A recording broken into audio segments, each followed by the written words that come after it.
That's for the final, so I think they can show something different for the final.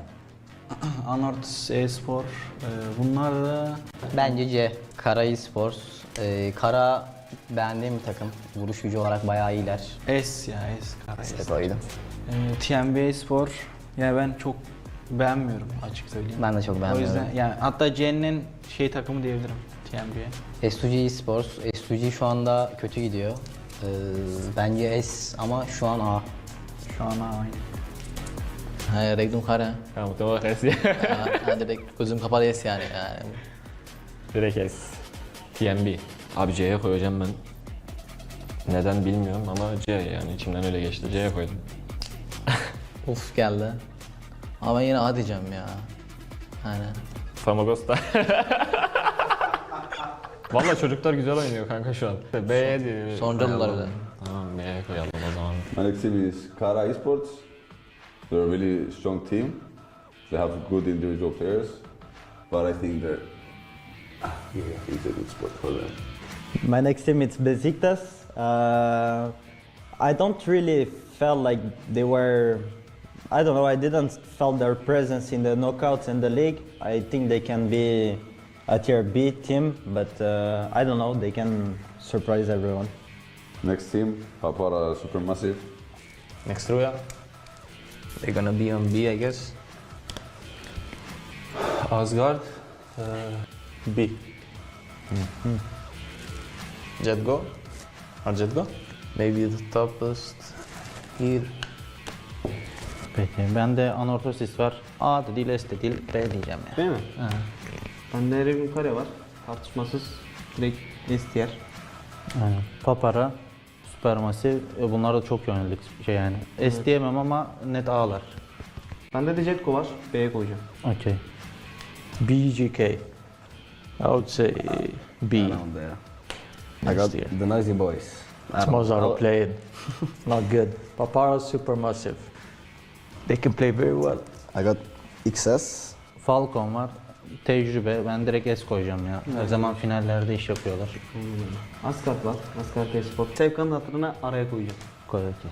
Fenerbahçe var. Bence o ilk hype'ları yok şu anda kadronun. Asgard gibi aslında tam arası diyorum ben ama Bence de tam arası. o zaman tam şöyle yapıştırdım, şuraya koydum. Bende Wolf var. Wolf'u direkt ben S'e koyuyorum. I have Anortosis because they play good league stage. Bende alan ortasına kafa atan takım var. Gösterdikleri performans için buraya koymak zorundayım bunları. Kara. What you think? I put S bro, fuck it. Papara Supermassive. A diyeceğim. Motor olarak. Beşiktaş Getso. Son takım Kara Espor. Bunlar da A. Asgard e-spor. Yani şu anlık bu aşamada öyle yani biraz sallantılıydı. B koyuyoruz. Bra Esports. Bra da bu aşamayı bayağı iyi oynadı. Bra'yı da beğeniyorum. Güzel oyuncuları var. O yüzden S'ye koyuyorum. Team Falcons yani şu an kötü gidiyor olabilir ama bence S'lik yani takım S. Gayet. I think we know they can be somewhere here also. They showed it. Ida Sports. I think without Eren they can show something good, but at the same time they can be a choke. I think they can be somewhere here. My next team, Fenerbahce, still with good individual and experienced player. In knockout stage, they didn't do as I expected them to do, but I think in the finals they're gonna be really strong. So, not in the S side. Second one. And the Falcon, they are the best. C. Silas. BRA, I think they're going to play good. A. Ida Esports. Probably on A also. One of the goodest team also, to be honest. Fenerbahce, I think B. Wolf Esports. Wolf şu anda sallantılı gidiyor. Bu aşamayı da kötü geçirdiler ama bence yine A'ya hak ediyor. Aynen. RG Spor bence yani direkt S yani konuşulacak Direkt bir şey. konuşmaya gerek yok. Jetgo Esports. Bizi nereye koyayım?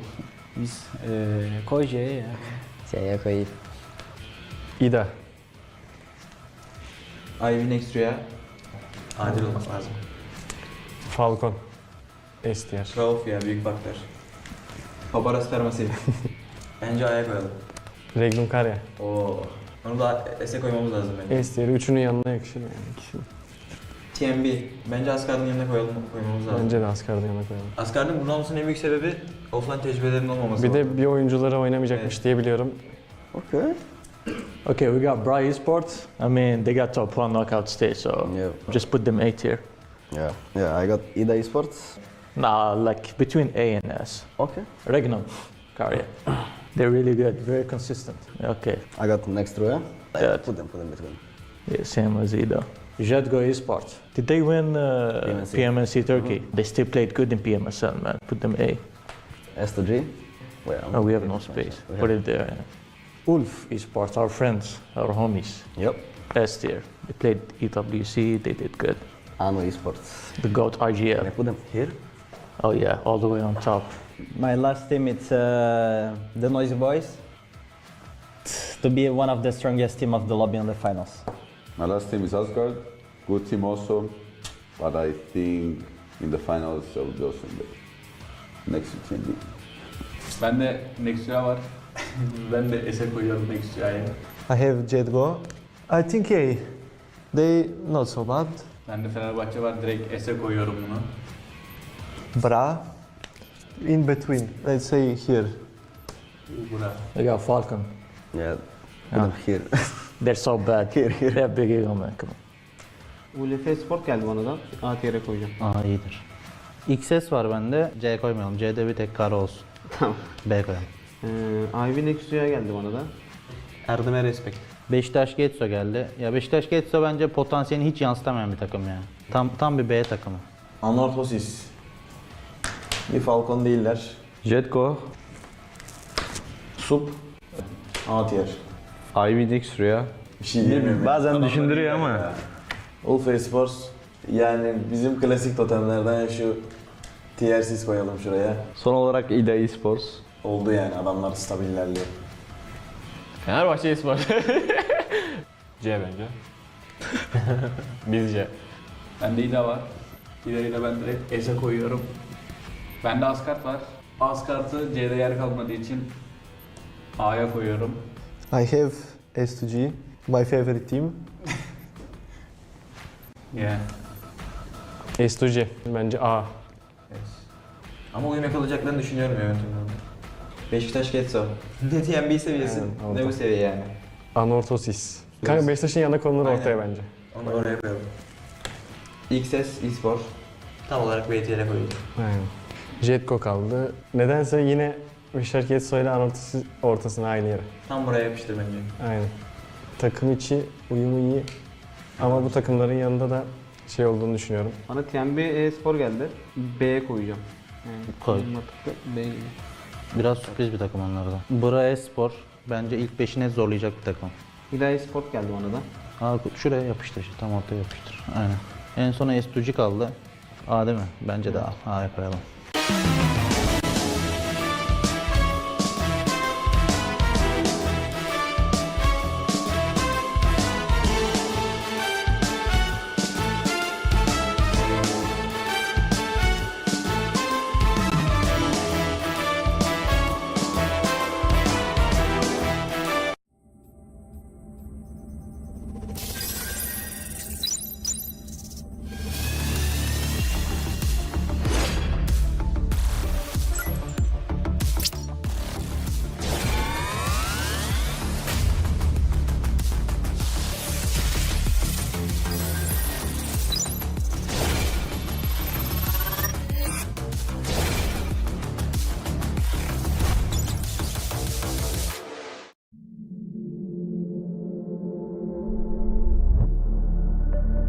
You don't feel the same. Wondering when it changed. Did you come to play, my baby?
Hello and welcome back to the PMSL Europe. My name is John Allen. With me is Blank. We had twists and turns yesterday. We set it all up at the start of the day. Everything was going according to plan. And then the bottom of the tables decided to kick into second gear. We're going to be heading into today's games and hopefully bringing you all the action as well. It is going to be thrilling, I'm sure. And at the end of the day, we're going to set that Smash rule boundary. So everything's still to play for. Yeah, it's going very, very quickly. Actually, all things considered, I was very, very surprised by how fast things are going. But going into today should be good. We had, like you said, a lot of upsets yesterday. A lot of interesting teams that weren't doing particularly well suddenly having some good games. S2G turning it on right at the end of the day. Like I said, I think that was a big morale boost for them.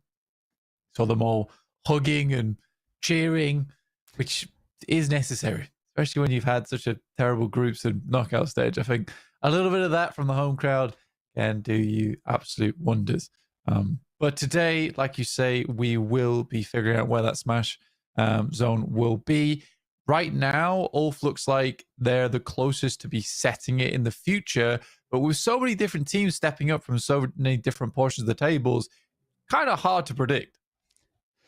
Yeah, absolutely. You imagine that in general, you expect a first place team to be around a 10-point average, which would put you at 120 points at the end of the day. So the expected boundary that I'm thinking about is around that 130 mark.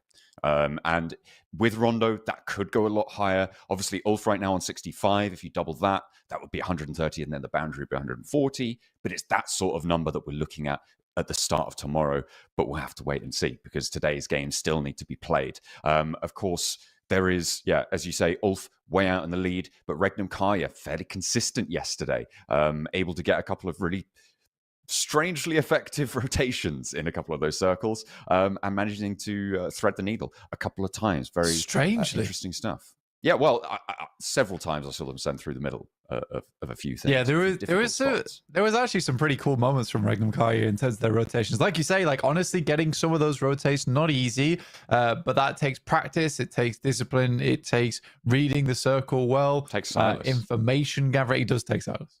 Yeah, I will boil it all down to, Silas, cool.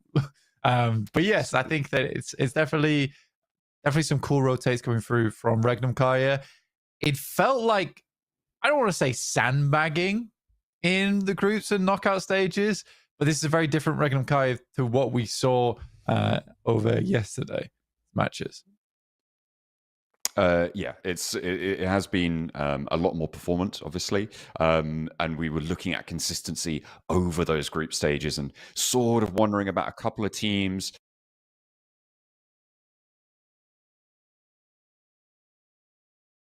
They have found that first day nice and strong. A first place, 2 second places, a third place as well. Nice record to have, and that second place is well deserved. A team that, when we talk about consistency coming into this one, it was Papra Supermassive, right? Who were sort of the kings of consistency when it came to their performance both in the league and knockout stages. They did have that massive blast out day back in the league stage to top the tables there. But yesterday, not as effective. Still some good games, though. I think overall, when you watch Papra Supermassive, some of their rotates, their positioning, it didn't look terrible. It really did not look terrible. Caro with a big fan base here. And the one that's eclipsing over on S2G side. So you got both sides of the arena. Do you feel sort of bad for the people underneath the flag right now, Joe? They're just trying to call their mum. They're just having a good time in the audience. They're like, oh, they've covered me up. That's a terrible view. I'm sure it's all in good fun. Maybe they cleared out that area. You can see not all the fans in just yet, although the seats are very, very full now. And of course, with the weekend kicking off, more people are going to be able to get there nice and early for things to begin. And there we go. Finally, they're uncovered. He is actually on the phone. Look at him. He is actually on the phone, and they've just been shaking a flag over his head. What's that about? Yeah, he had things to do, right? He had things to get up to. Got to call in the troopers. We need more support here for S2G. I also think that honestly, were they like punching the flag there from underneath? Is that how they make that billowing effect? No, they're just all shaking it like you did in primary school with that big parachute. That was great fun. I don't think anyone remembers that. That's I think that's a UK core. That's a UK core memory right there. Yeah. We used to have like the done thing in the UK in primary school was some guy brought in a big parachute. I guess it was a big parachute. It was like massive. Like a big circle of rainbow cloth, right? And you'd all just like shake it, and then you'd all throw it up in the air, and then all climb underneath it, and it'd be like a big tent, and you'd all have a great time. That would be one of our PE lessons. Goodness me. That's not what we did. So what we did, we played sharks. Did you ever play sharks? Oh yeah, where one person's underneath. Yeah. Yeah, and they just drag you under. You get like flung, and now you're a shark. Who do you get next? I don't really know what the goal of that game was, because eventually everyone just gets dragged under. Violence, I think. You're just waiting to see who gets dragged under next. Which is what we're doing here. We're waiting to see who's going to get dragged under in the leaderboards overall. Yeah, well, look at our tournament format and how things have panned out over the past 3 weeks. It's been a little bit of time, right? But we've had the group stages. We dropped a few teams from there. Then went to knockout stages. Slightly less matches, only 5, so it was a bit of a quicker job. We went down to 20 teams and now down to 16. So every week we dropped 4 teams, and now we're here in the finals, battling out to see who will be taking home that 35 grand. Absolutely, it is a nice prize, but the bigger prize that sits behind it is, of course, that PMGC gauntlet spot that everybody is salivating at the prospect of. It is much more favorable to be going into the gauntlet than it is to the group stages. So even if you're winning your regional point table, which several teams have the opportunity to, you do want to be getting top 3 here. And if you want to get in the top spot, one of the ways you can do that is with the smash rule. After today, we will be setting our score boundary. So say that it's 120 points for whoever's in first place. Add 10 to that, it would sit at 130. That would be our smash score target. If a team hits the target, and after hitting that target, get a chicken dinner, they win. No other extra rules. Doesn't matter if there's anyone with more points than you. If you've hit that target and then you get a chicken dinner after you've hit that target, you win the whole shebang and a gauntlet spot. And here is our calendar for today. Obviously, yesterday it's exactly the same. We're not changing anything here, keeping things very consistent throughout the entirety of the finals. But we will be starting off on Rondo into 3 Erangels, and then capping off the day over on Miramar. And finally, one more, Miramar. I think Miramar was a nice one to finish on yesterday, because it's a bit of a weird one where I think the Erangel is nice, does require a lot of strong rotations, but more than ever, I think Miramar, it's a tough map to end on, right? Because it's massive rotations you to make, interesting little movements you have to go for as things are panning out on such a huge map, especially because we keep having these really southern playing paths, which are tough to work with. Here are our qualified teams for the grand finals, and every single one of them, I would say, have done something here and there. Maybe not IWNRX. I think that's the only one I'd probably count out. I mean, they had a little bit of a glimmer of hope during the league stages. They were up into 3rd place there, but they really fell from grace during the knockout stages. And yesterday, that story continued, right? 16th place, 19 points. It needs a big revitalization. But I think, yeah, you're right. Everybody else has had those little moments. Xley, even with that final afterburn in the league stages to just about make it out into the knockout stages, and now here into the finals as well. I would maybe put Anathosis Famagusta in the same category as IWNRX, potentially, as a team that hasn't really done anything loud. But during the knockout stages, I suppose they had their moments. Yeah, I think during the knockout stages, Anathosis, Famagusta are pretty good. Again, I do think that they're struggling a little bit from what IWNRX struggled with last season, where they have one very strong player in default, and then the rest of the team is trying to kind of build around that momentum. I think that's what's tough about it. Still, they are an aggressive team. I don't think mechanically they're terrible. I think that's the good thing about Anathosis Famagusta. Yes, you have this one really big star player, but overall, I do think that for the boys on Anathosis, still doing fairly well. I mean, they're certainly putting up a strong performance, and I think a performance in a place where perhaps teams maybe a little bit less expected than they would. Obviously, Default having a big impact there. Ragnazada as well was doing a couple of tricky maneuvers yesterday. So we'll hopefully look out for more of that, please, today. Coming into it, they do have a little bit of a way to climb, though, because in 13th place, they are fairly close to the bottom of those tables, right? Although it is fairly smooth on the points curve, right? For 28 points in 13th place, you give them 10 more points, they're tied in fourth place with the Falcons, right? So it is very much still a volatile game. It's still a lot to play for, and we still have the majority of our matches left to cover. And if you're going to earn a lot of points, the place to do it is on our first match in Rondo.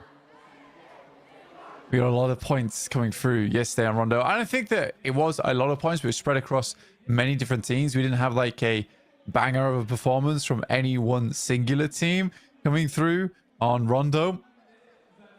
It was Erangel, actually, where we saw the majority of our points coming out from for Ulf with 27 points total, with 17 eliminations on that match, which was fairly impressive, to be honest with you, John.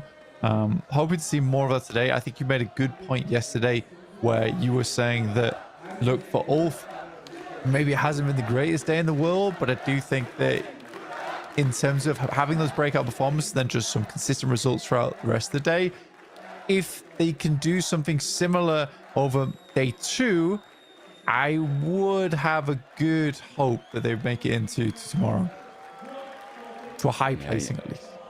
Yeah, I mean, it's definitely something they're going to be thinking about, as with all our teams. I think a team that kind of surprises us being up in the top 3 here is Besiktas, right? Obviously kicking off with a chicken dinner on Rondo, but maintaining fairly steady point scoring across the day. They did have a couple of dips, but their medium games are pretty powerful, I think, compared to like what we've seen from quite a lot of other teams. And I think that's where tournaments kind of are what can be won or lost, right? Is on your middle performance games. Your middle and low performance games are where it really, really matters in terms of how you're going to be able to extract point value from those games. There's a lot of focus on chicken dinners, right? And obviously they are a big factor. You can earn a lot of points in one go, and in certain situations that might be what you need. But I keep harping on about consistency, about raising the point mark by adding to those middling games.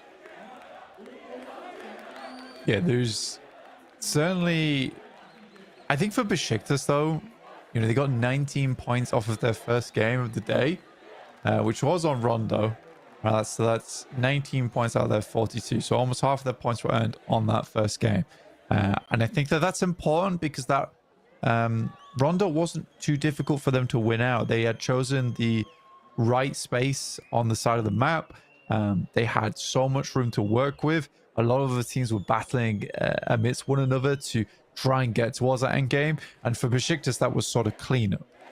So I think that it's somewhat lucky. And then you have 2 games that they had that day with 0 points. Nothing at all. And then I think the other highest elimination game they had was 6. So that's only a slight worry for me. Which is why I think that when I look at the Team Falcons, for instance, I have higher hopes in them. So 8th place, 4 elims, 4th place, 3 elims, 16th place, 1 elim, so we avoid the 0-point game. 2nd place, 12, 10th with 3, and 10th with 4 again. So it's just getting Team Falcons through towards that end game that might help them out. But yeah, I think that's a much more promising scoreline at 38 points than Team Besiktas with 42. But yeah, we'll see. It's yeah, I would agree that the Falcons demonstrating a lack of 0-point games is real nice stuff. Hey, what are they supposed to be on the stage? What's going on there? They're sitting down with their Infinix GT30s, having a game of PUBG Mobile, relaxing, chilling. Goodness me, looking good in the suits though. Absolutely. We saw him trying to get away with stealing a trophy earlier, which he tends to do quite often. I'm surprised they keep inviting him back.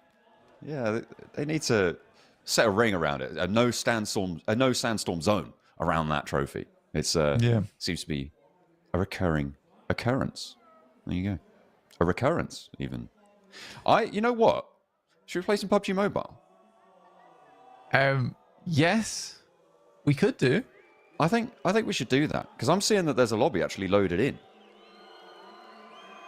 We'll be taking a look at that fairly soon because we're going to look at the overall rankings first. I'm doing the hosting now. I've already done it now. What are you going to do How about dare it? you? Oh, dear. But yeah, we're ready with the overall rankings. You talk me through it then. Go on. Oh, well, Ulf at the top. They have 66. Okay, I thought they had 65, but either way, they are having a good time there at the top of the tables. 58 points behind them is Regnum Kaya. They're looking to chase them down, and that's what the story will be for me today. Are Ulf going to be able to carry on this massive performance that they had in day one? Yeah, I mean, Regnum Kaya, certainly a really, really strong team. I am putting a lot of backing behind this squad. I think it's a very, very strong squad. I think Silas also genuinely just a nice guy, it seems, from everything we've seen in the past. I mean, even last spring, getting his dad out and them getting emotional about that was quite sweet to see. You like to see some emotions from the players because a lot of times you don't. You either see anger or elation in between losing a game or winning. Jekko, also interesting team for me right now. Don't know too much about the players personally, but it is cool to see them at 33 points, considering their performances throughout the league stage. And then it was almost a final hurrah in their knockouts to get them into those finals. So very, very cool stuff. Xlay, one chicken dinner with, oh my God, one chicken dinner and 10 placement points. Yeah. So that's all they've had yesterday is just that one chicken dinner for placements. Yeah. Ooh, that's rough. And most of those Elim points came from that game as well. It was a 7 Elim chicken dinner, which means that 17 of their 23 points were earned in that one game. So only 6 points earned on the rest of the day. 5 of them were in Rondo as well. So they only got 1 point on our normal maps outside of their chicken dinner. Yeah, it was definitely interesting. But Rondo should be here shortly. I believe, at least. Have I been baited by this? Because I did say that it looked like we might have a game ready. Because I'm looking at our map feed, I'm seeing a Rondo with 64 players in it running around right now. And everyone in the crowd is sat down. You see, every seat has a bum. You know, we're sitting everyone. And I'm sure they'll be standing up fairly soon in support of whichever team they so choose. At the moment, I think we're over the Cara zone of the states, of their standings. The stands, there we go. And they will hopefully support their team. Cara, during the course of yesterday, they had like one good game. And then outside of that, really weren't super great. So hopefully they can please their crowd a little bit more today. Yeah, I'm kind of curious of why Cara has such a abnormally large following. People like it. I don't know. Yeah, I guess so. I think maybe it's an influencer thing, I suppose. Must be. I need to look into it a little bit more. I know this guy's popular. He's with Cara. I remember him from last season. But yeah, perhaps that's the case. Either way, for Cara, like you say, it's not been craziest of turnouts, but it's nice to see they have a massive fan following behind them. They certainly do. Although the other team with the Wolf logo were able to keep up an average of 8 elims per match, which is very impressive. I mean, when we talk about Ulf, right, they just outperformed everybody yesterday. Obviously, a lot of those elims came from their game 2, 17 elims in one game, which is not on a Rondo, which makes it even more incredible. And then across the rest of the day, their lowest elim game was 3 on game 4, our final Erangel. Other than that, really, really solid stuff. So definitely one to watch out for. It looks like, well, the lights are coming on. I'd be excited to know if the game is starting. I'll have to wait and see. Yeah, I think for Ulf, even if they got 17 elims in that one match, 8 elims average is still very impressive. A better Fireflux, let's say. I don't know, man. It felt like Ketch. I think Ketch just hated playing on Fireflux. I think that's what that was. Maybe. Yeah, he's just got rid of the branding. They've reskinned. Because he's playing well now again. Because it used to be in the past he just didn't Right, very beginning of his career, insane player, incredible player. Yeah. I mean, stays on Fireflux a little bit longer. In all honesty, he's washed at that point. He was washed. I think that it could be a case of you sort of get so stuck in a long-term like team situation, and that dynamic, it feels like you just can't change it, right? So you maybe you feel something isn't going right, but it's like, oh, this is what we've been doing for 5 years at this point. Maybe he just needed a breath of fresh air, sort of get some room around and get some perspective on his gameplay. Yeah, and bring that sort of talent back. I think getting Aaron in the mix is probably a good injection of talent, because he's one of the younger players, I would say, in terms of PMSL EU, who has come into this a little bit later than Ketch. But I think that he probably has different ideas about the game that perhaps Ketch has. But there we go. Rondo is our first game of the day, and we are finally here. Excited to get into it. Match number 7 out of 18. And we're almost there, John. 3 more games and we're halfway. Oh, yeah. We're looking to keep this one rolling, and we're jumping straight in to proceedings here on Rondo. You can see the plane path coming from Jadina up towards Nanchuan on that northwest corner. Of course, the big feature of Rondo, as we talked about so many times, are the recall beacons. Expect hot drops, expect early to mid-game fights, and expect that to lead to messy rotations in towards the middle and late game circles. It has been a nightmare for teams to try and make sense of this one, and we'll see if they've been able to find some sanity. Jadina City up towards Nanchuan. You know what I really like? I like being able to say the names of all these places. Very fun to say as a commentator. And the couple of times I spent in China, I have learned some pronunciation habits. Not all. Yeah, well, but we're open to advice. We'll put it that way. Oh dear. Yeah. We'll get around to it. I'm sure. Well, it's new for everyone. Northwest circle there. End of the plane path should be fairly all right, unless there's this embroilment around stadium. I think Ulf wanting to claim that one, but Fenerbahce may be getting in trouble with it. Also, is that Anathosis Famagusta as well underneath them?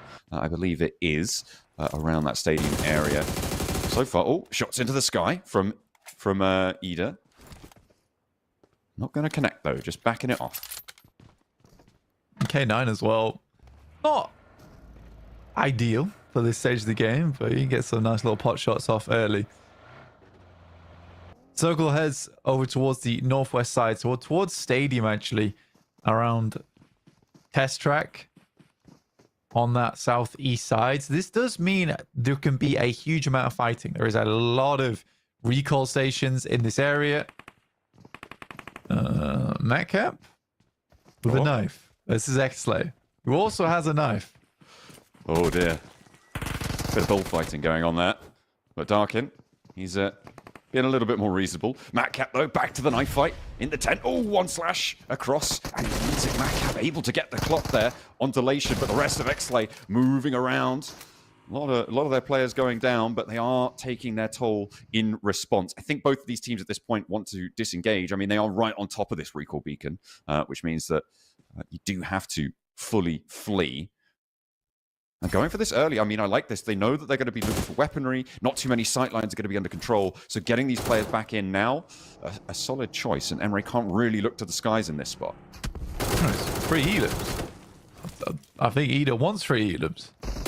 Player's going to be parachuting down. I mean, Emre needs to win this 1v1. Right now, he's taking quite a bit of damage, though.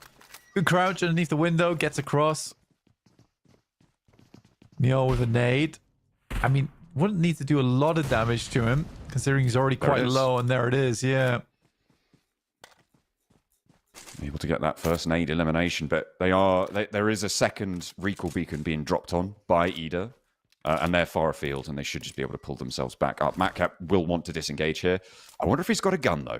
Or is he still on the knife? Yeah, probably still on the knife. Oh, no, barrel. Good damage, actually. Very good damage. Instantly traded off, though. but that's delay. And they are kind enough to immediately flush him so they can get better use out of their recall station. That's a lot of players coming for Lux. Okay, he's got the shotgun on the staircase, though. It's not going to work because Spike's got one of his own. And he turns it around. Fenerbahce losing a player.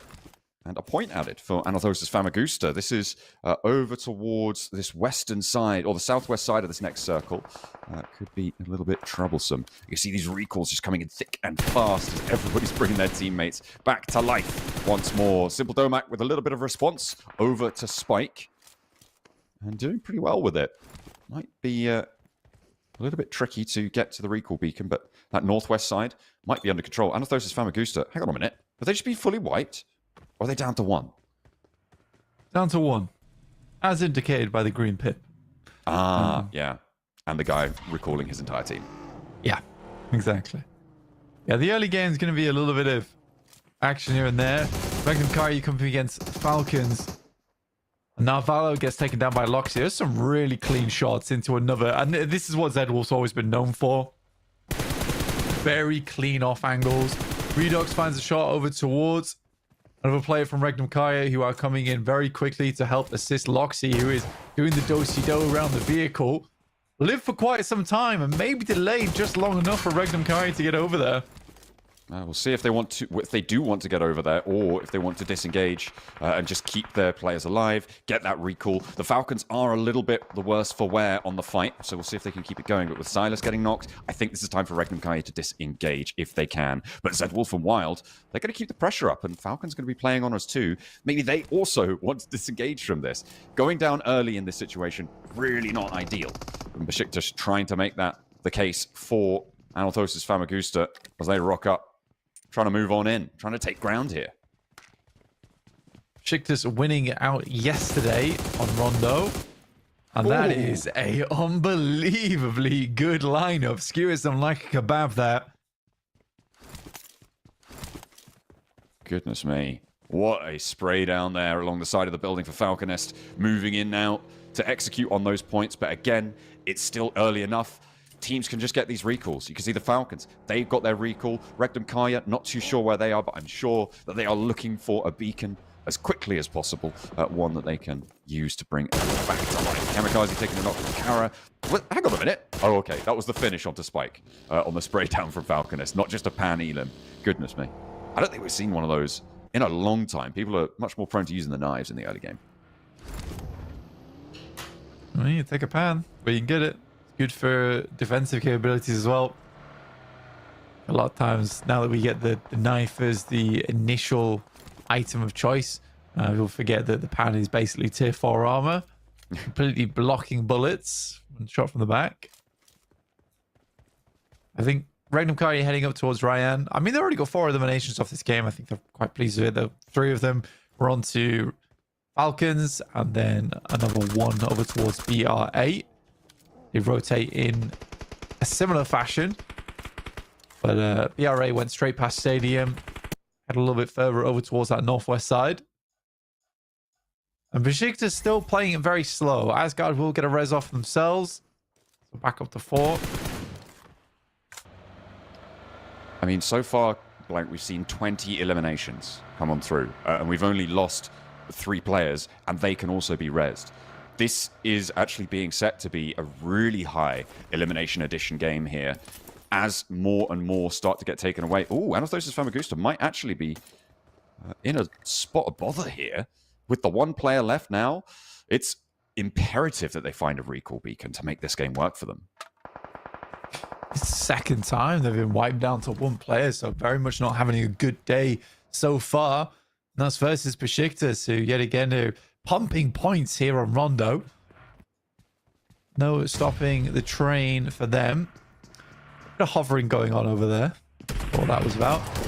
And back to this awful area of the map on the northwest side around Nanshuan. Yeah, horrible area. BRA knows to immediately get a move on.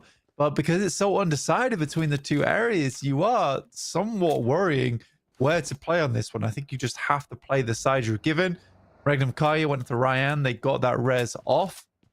If I was them, I think I'd just send it direct down towards Nanshuan, maybe one of the compounds on the outside, the one particularly just off towards the east.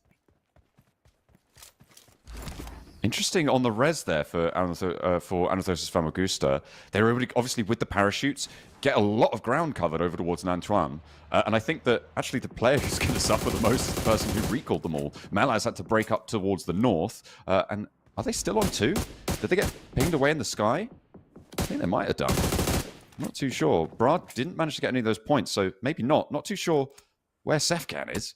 Oh, sorry, not Sefkan. The rest of Anathosis Famagusta. But Real getting spotted. Besiktas likely to pick up that point. But there's still so much time on these recall beacons. I mean, it's still a lot of them up and available for teams to pick up. Especially squads coming in from that western side as well, John, because over in that area, you have an instance where Besiktas are coming through. They'll pass by that res beacon. There's plenty of other teams also in that area. Ooh. Getting mashed up there on the EMP zone as well. This is and I will say this, I will bring this back again. It is a really high elimination game here on Rondo with, I mean, everybody doing so much damage. It looks like we do have our first team fully confirmed. So that's 4 elims locked in as real compared to the rest of our matches. Anathosis Famagusta as well, going to really struggle to get a recall here. So I imagine that those 3 are going to stick. So out of all of these elims, I think we've seen upwards of 25 now coming on through, and 20 of them at least are going to be fully bonus, and they are really going to impact these standings. With 8 elims for Besiktas already, that is a really great start for them. The question is, can they move in right now? Because they are going to be behind the queue on the western side, moving over towards Nantuan on that north edge. Ulf as well, with 0 elims so far, get a really strong rockside spot, overlooking Nantuan from this hilltop, overlooking the river crossing to the far side as well. Yeah, there's an instance right now where for Besiktas, it's just another strong game here on Rondo. So specializing on this map, you get a ton of points and then you sort of wither throughout the rest of the day. That's not great, but it will keep you in the running. I think they're very pleased to have that in their wheelhouse. Kaya really take the time, and honestly, they could have had that compound that Falcons picked up. And I do massively respect that rollout from Falcons to grab that compound. It's on the outside of Nanshuan. It is not forcing you into a location where you are stuck in the city, and gives you a lot of options going forward, especially if this was going to move back down towards the southwest side, which is where it feels like it starts to lean. Yeah, it went all the way up to the north, and it was like, oh, I'll definitely go to Nantuan, and then it went, nah, actually, I think I'll cut you 50-50 and see what happens. Recall beacons still in the zone. I'm looking at the Noisy Boys who have been sat on that recall beacon for a while. Although they haven't got stuck in 20 fights. They haven't got any elims yet. They do have a lot of it under control. You can see the high ground angle they've got over towards Darkin, who's taking a lot of damage, and the spray downs there continue, but Mazzara not quite connecting fully for the points on that one. In the meantime, Falcons are defending their pitch over towards Jekko. Fair enough as well.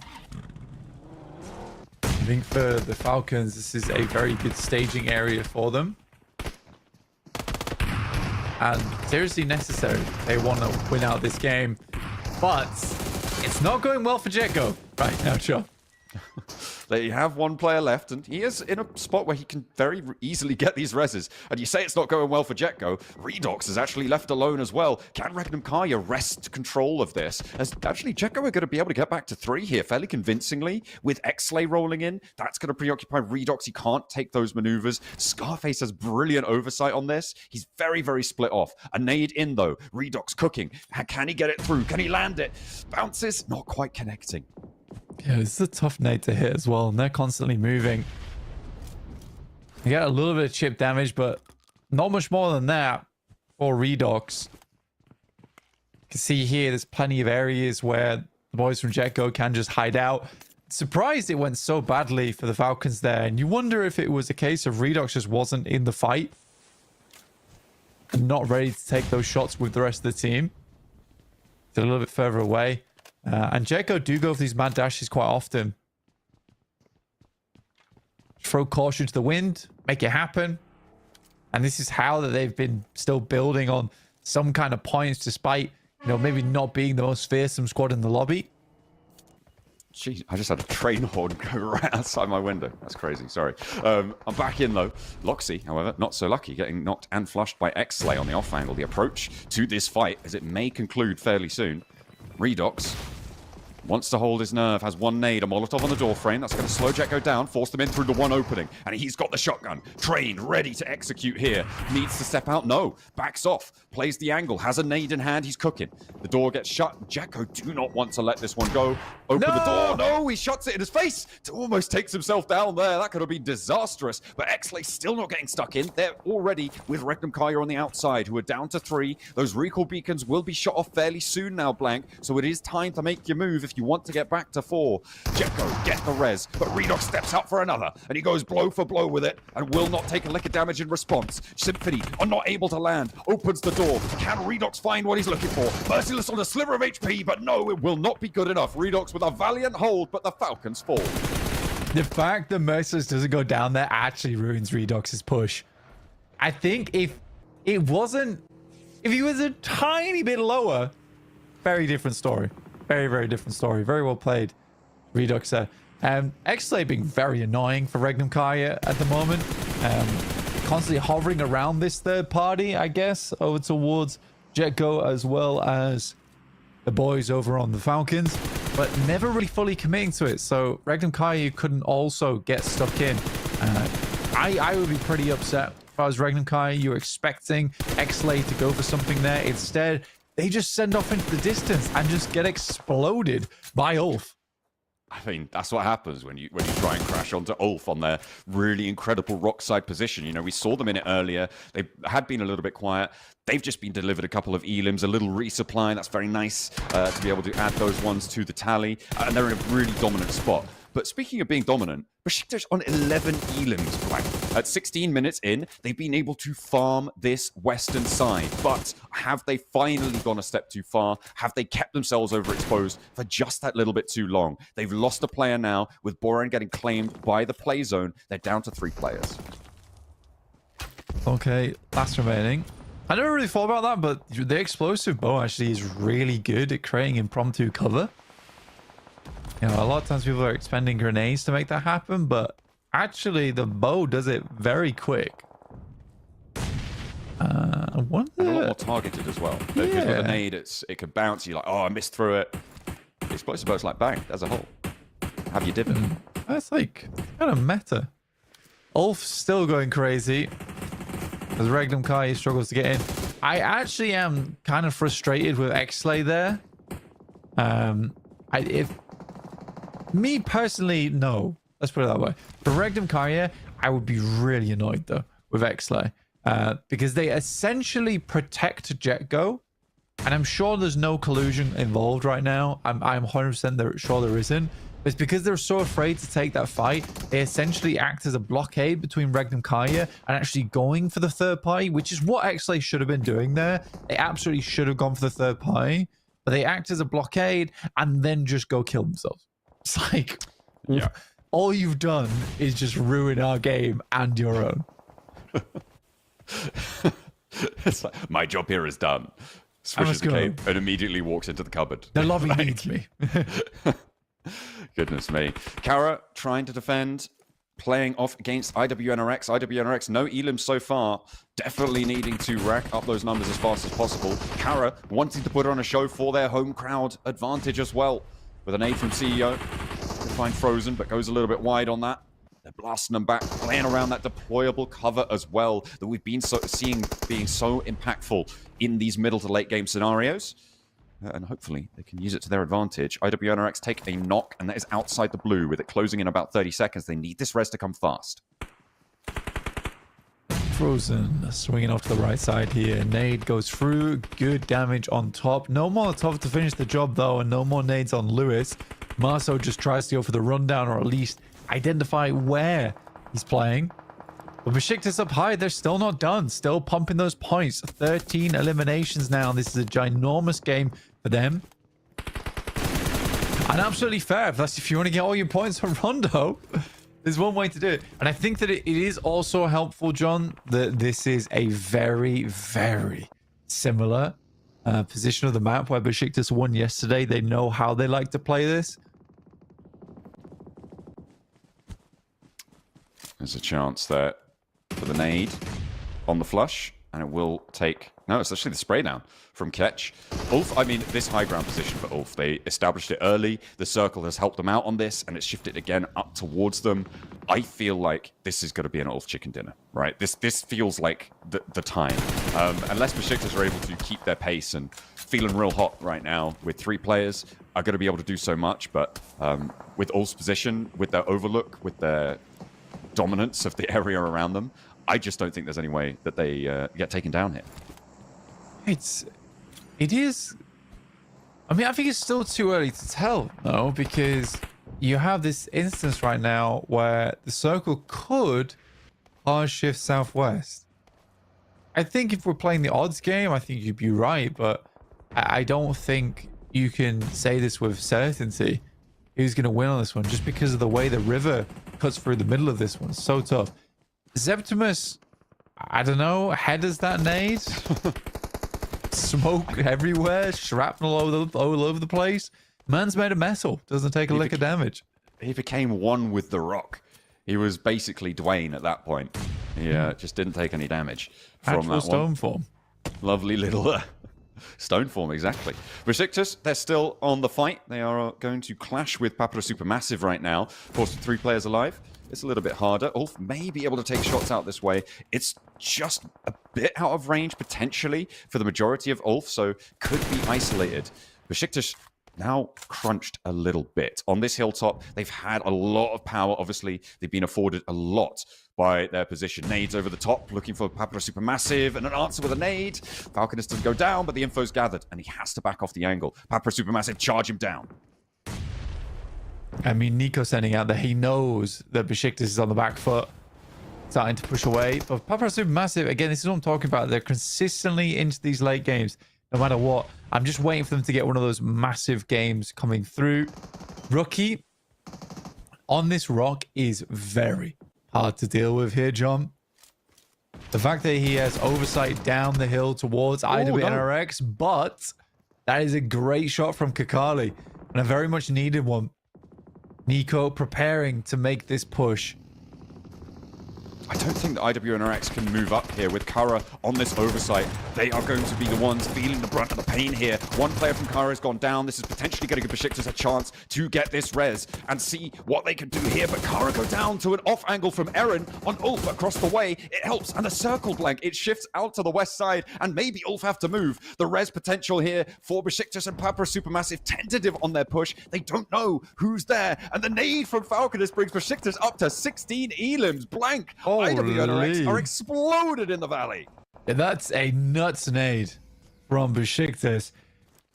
I think that the little shoe-in that Ulf makes there might be their undoing, just because it gives a general idea of the locale that team is coming from. So now Papara Supermassive and Besiktas can both go prepare for that. The saving grace is that Ulf does have a player on that southwest side. That is a sad nade that comes through, catches him as he's running away, falls flat on his face in the dust. This is very, very difficult for Ulf. You're right that they will struggle here. And the nades keep going through. They're really struggling against the 2 players from Regnum Karya who might be able to get this res. And because they were playing so split blank, they do not have the ability to get these reses as fast as they would like. A good nade, not quite on target, but the spray down certainly is. Scarface isn't going to let that one phase them. And now the res can come through. In the meantime, Besiktas looking to try and stay alive, but Papara Supermassive may have been clued into the fact that they are only 3. Now with Zeptimus down, there's only 2. And I don't think they've got any more nades left in the pocket here. Zeptimus flushed away. Is this the end of their run? Because Ulf are starting to gain steam with 10 elims themselves. Yeah, they still have to wrap down over towards TMB, last player from BRA, playing as 3. They just have to hope that their spy on the other side of the map can live long enough to let this one go through. Darkin gets taken out. Very, very tough here now. This is the second rondo. This is the second rondo that we've had on this river, right? With two opposing massive high grounds on this cut valley. It's so difficult, and these teams are going to hate it. Yeah, it's one of those. It's very hard to predict. You don't really know where it's going to go. It's going to take raw skill and action to make this happen. I like this split from Papra Supermassive, covering both angles right now. It's slightly dangerous in case Besiktas pushes, but I think that Papra Supermassive are fairly confident that Besiktas aren't going to make a move like that. Still, 16 eliminations is lovely. Eren has been a terror on these long-range shots, though. He's kind of nothing compared to Falconus right now. Look at what this man has done. 8 of their elims come from him. He is half the team on his own right now.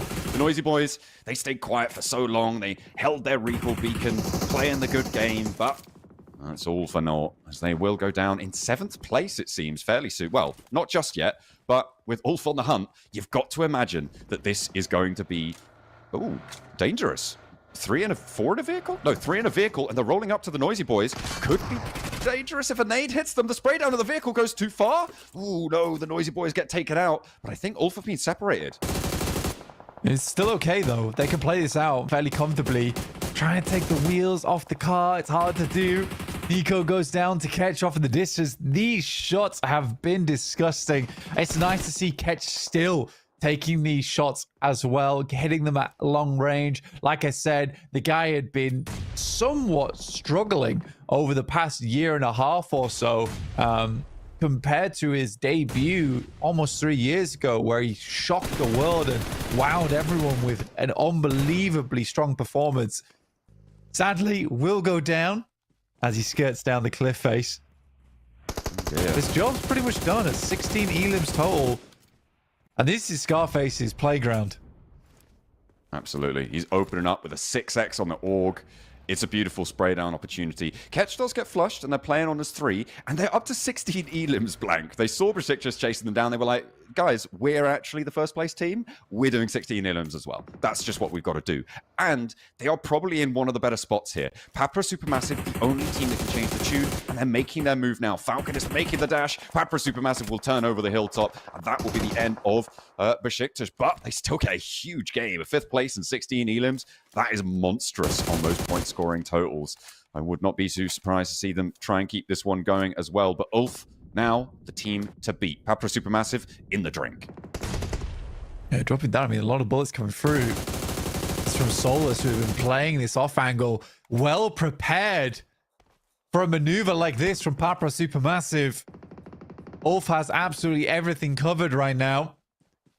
Papra able to get underneath. 18 eliminations on the game, and like I said, Scarface, widely known as one of the best long-range players in the game, still making it work. 19 eliminations now, looking for the 20 bomb. They could get up to 22 here, and Kamikaze is on the menu.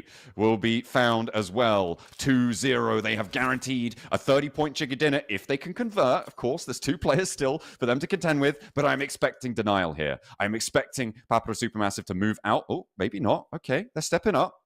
Lost and Tron B trying to scale this cliff. Solus breaking out wide. I think they know that this off angle's a danger. Will get spotted. Sprayed down for 1. Eren peeks over the top. They're too worried about the off angle. They do not realize that the thrust of the spear comes from Eren. And there is that spray down on the off angle. A 22-point chicken dinner. They have got 32 points to kick off the day. Blank.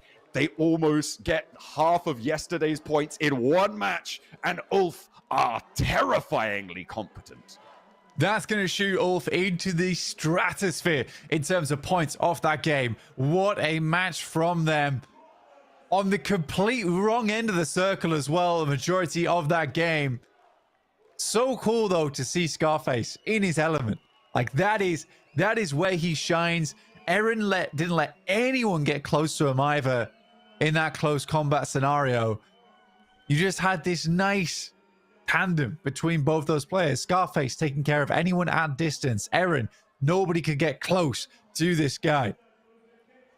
And on the monolith they go. The first team to double up as well. You could see just on the bottom left of where they've placed the new placard. It is their repeated chicken dinner. The first team to find 2.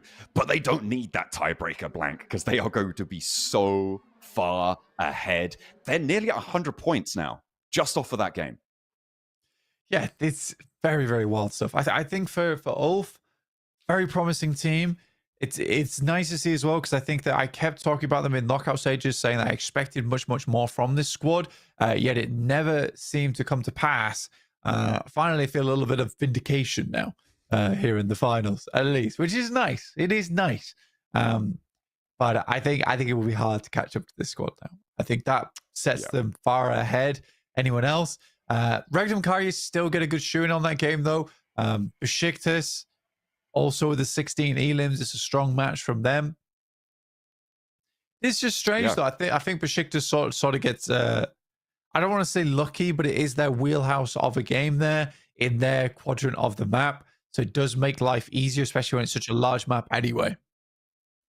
Yeah, it's I feel like even like Besiktas' game was a little bit overshadowed by Ulf in this scenario, but they did do phenomenally well to fight out and win. They were stuck in some real nasty spots. And of course, that big nade over to IWNRX was a real highlight. And the MVP is Scarface, going up to 8 elims, 1,132 damage. I feel like it might be pretty close between him and Falconist. I'm not sure who was able to get more done in that game, but I think the damage did just eke out for Scarface. Could have been survival time as well. Obviously, Ulf lasting right until the end, and that long range hunt was on for Scarface. He did the work. The rest of the team beautifully syncopated with him. Let's take a look at the match statistics from that game, because honestly, I'm imagining every single player there was doing fairly good work, because Solus even is able to get more damage than Scarface that match. Very, very interested to look at the team stats from Ulf after this one. Falconist with 4 grenades. We saw a lot of those come through after that massive elimination and wipe over to IWNRX, who are inside the ditch. One well-placed grenade was all it would take. But again, it's the first time I actually quite like to see the distance covered. And it is from Tron B on Papra Supermassive.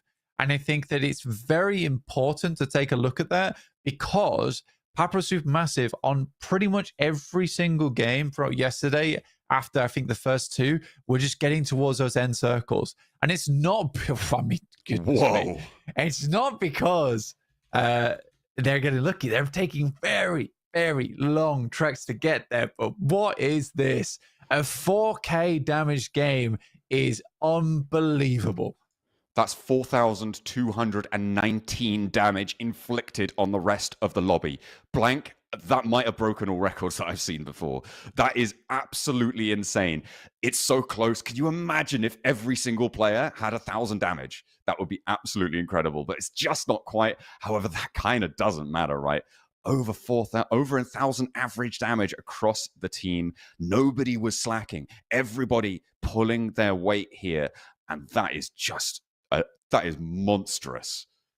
Yeah, very good decision making from them early on. Understanding that's where they were going to get the most points from, right, on that side of the map. And I think the interesting thing about it is that I think that's again, it's a nice parallel to make with Xley. Xley, who's too afraid to even go for a third party onto Jetgo as well as the Falcons, effectively holding Regnum Kari out for more time than they can handle. They wanted to squeeze through at some point, but there was never a moment where the traffic jam wasn't in effect. Compared to Ulf, who understands that location, they're going to have to battle. They're going to have to get some real grit going there. And they are going to be in a cage match with every other team in the lobby if they want to even begin to think to survive in that spot. But they made it happen because they trusted themselves and they had confidence. And I think that spot does require you to puff out your chest a little bit. Yeah, it's going to be hotly contested now. What's interesting, based on what happened from that last game, I was just thinking about points totals now. For Ulf, if they're able to keep up pace now with their average point scoring, the smash boundary is going to be out of reach for everybody else, right, at the start of tomorrow. And it will severely reduce the probability that, first of all, we'll see a smash victory. And second of all, that Ulf could be taken down from it, right? It would be such a massive gap that we'll see there. And I think that could be an interesting dynamic, depending on what Ulf can do for the rest of the day. Because my big question was, can they keep their performance rolling into today? I I mean, it's a resounding answer that they've given me right at the start, and it is. I greatly enjoyed it, but my goodness me, It's also funny the way they do it as well. It's almost to spite you a little bit. Yeah. In a way, though, we'll head back to the stage and we'll be back soon. So we'll catch you after this. Güz finallerinde heyecan nasıl gidiyor arkadaşlar? Hangi takım daha iddialı? Duyamadım. Arkadaşlar dün akşam S2G'nin geri dönüşüyle gerçekten çok büyük heyecan duyduk. Açıkça kendi adıma söyleyeyim. Ama bütün takımlar da büyük şampiyona ciddi derecede kök söktürüyorlar. Ulf'e de açıkçası hayran kaldık. Onlara da kocaman bir alkış alalım. Bir Beşiktaş taraftarı olarak da onların da iyi gittiğini söyleyebilirim. Karya da süper gidiyor. Davut'la birlikteyiz. Arkadaşlar 5 tane mousepad'imiz var. 5 mousepad ama öyle böyle değil arkadaşlar. Bakın muhteşem, olağanüstü Infinix'ten hediye olarak sizlere geliyor. 5 mousepad kim istiyor arkadaşlar? Görelim. Bir dakika, en yüksek sesi çıkaran tarafa doğru verin. Okay. So, duyamadım. Davut, okay. I can't hear them. Okay, so all I know is we have 5 mouse pads and I have to choose 5 people and then we'll have our lovely staff reach out to you and give you the mouse pads. So, what I'm gonna do is I'm gonna pick 1 person from that side, 1 person from that side, and then 3 from here, okay? I'm gonna try and give everyone an opportunity. So, let's see who I'm gonna choose. I'm gonna start from over there. Who's gonna follow me? Let's go. Come on, come on. Okay, over here. Arkadaşımız First one. First one. First one. Let's go. Okay, so I'm not sure who to choose. I want to see if we have any supporters from all the teams. Okay, you know what? You. Black jacket, yes. That's our first one right there. And we'll go back to this side. Let's have a look-see. Alrighty. Okay, you know what? Since Ulf did very, very well in the first game, I mean, you were talking 32 points. No, Ulf fans, where are you? And Ulf, where? Did they all leave? Okay, fine. You, that's a, okay, I love that shirt. So, number 2, mousepad number 2 over here. Number 3, I'll choose you. I like it, yeah. Number 3, right here. Number 4, make some noise, come on, make some noise. Yeah, okay, I like your energy. I like that. Number 4, right there, S2G jersey. Row number 2. And our last one. Let's have a look-see. Okay, you know what? Fine. Final one for you. There we go. All right, that's our 5 mouse pads. I'll have our lovely staff reach out to you, and then hopefully we'll get our rewards. Don't worry, there's more. Now we have wheel spins. Arkadaşlar çok teşekkür ediyoruz Davut'a. Bana iş bırakmadığı 5 tane arkadaşımızı çarçabuk bir şekilde seçtiği için kendisine çok teşekkür ediyoruz. And very thank you because you chose very fast. I have to make it quick. I mean, look, we have games. We have games to go through, and also we have wheels to spin. Let's time. Now we are... Ben niye İngilizce konuşuyorum ki? Turkish is yours, English is mine. Biz şimdi çarkı çevireceğiz. Spin wheel'la birlikte hediyeleri sizlere dağıtacağız. Hazır mısınız arkadaşlar? Kim için dağıtacağız? Hanımefendiyi Okay, you seçiyorum. have to choose. Hanımefendiyi seçiyorum. Hanımefendiyi seçtik. Bir kameraman arkadaşımız gösterebilir mi? Hanımefendi için geliyor. İşte burada hanımefendi için çeviriyoruz. Acaba ne çıkacak? Merak ediyorum. Penguin, benim için çevirir misin? Yes, perfect. Yeah, give it a spin. Wait, what does she want to win? What does she want? Ne istiyorsun? Ne istiyorsun? Ne çıksın istersin? T-shirt. Okay. Wait. T-shirt. T-shirt. Okay, we have a Geldi T-shirt. işte. That's our first one. Gerçekten hiçbir hilesiz T-shirt kazandı. Two more. Okay. 2 tane daha istiyoruz. Kim olsun? Kim istiyorsun? Kim istiyor? Arkadaşımıza veriyoruz. Hemen buradaki arkadaşımıza. Ne istiyorsun? T-shirt istiyor, T-shirt as bakalım well. gelecek mi t-shirt? Penguin, por favor. Don't know why we went with Spanish on that one. Evet, önümüzdeki zaman diliminde update geliyor Penguen'le ilgili. Çılgın tavuk dansı dün nasıldı, iyi miydi? Ben çok beğendim. Pas. İşte tişört geldi. Tişört geldi arkadaşımıza. One more, final one. I think we need to go there. Bir arkadaşımıza Yellow, yellow shirt. Yes, you. What do you want? What present? T-shirt. Everyone wants a T-shirt. I love it. Herkes tişört istiyor. Bir atkı isteyen yok mu arkadaşlar? Atkılar bana kalacak bak. Atkı da çok güzel. Atkı da çok güzel. T-shirt? Okay. Penguin, please. Oh, wow. Belgian just stole that one. I wanted to spin, but okay. Ne gelirse, tamam mı? Var mıyız? Ne gelirse. Pas gelirse de pas, tamam mı? Aa, yapma. Çanta? Bere geldi, bere Çanta? galiba. Bere. Bere geldi. Arkadaşımıza yeşil tişörtlü bereyi armağan ediyoruz. That's it. 3 spins, done. 5 mouse pads given out. And don't worry, we have more spins, I believe, after match number 4. So don't go anywhere. And now we have match number 2 waiting. Bir misafirimiz var. Vezir Bey burada mı? Fenerbahçe'den Vezir Bey burada mı? Fenerbahçe'den Vezir Bey'i davet etmek istiyorum. No. No more. Tamam. We have Bir more after sonraki game 4. zamanda misafir edeceğiz arkadaşlar. Şimdi birazdan ikinci maç başlayacak. Günün ikinci maçı. Çok heyecanlı bir durumdayız. Kim kazanacak, kim kaybedecek bilmiyoruz ama analiz masasında heyecan farklı bir noktaya gidebilir. Ve burada yarın Smash ile alakalı kuralı biliyorsunuz.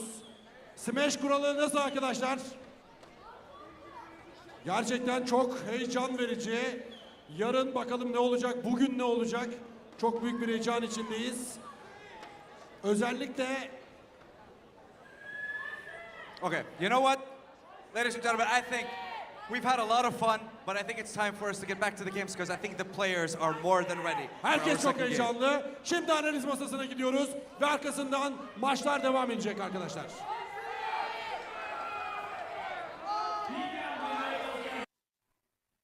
There we go. A lovely look at that lovely wheel that always dishes out the best prizes that everybody seems to always get what they want.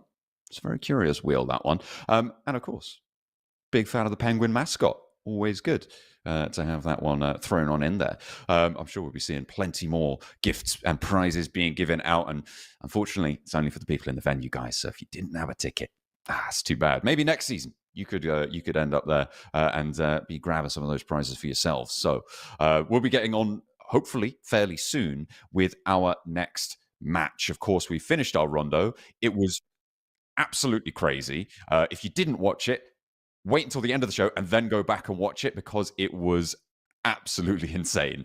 Two teams getting, 16 elims for Besiktas. We were like, whoa, these guys are crazy. How's anyone going to beat them? And then Ulf just went around and said, you know what? Hold my chicken dinner. Actually, no, we'll take it back because they absolutely nailed it with a 22 elim chicken dinner. My goodness me.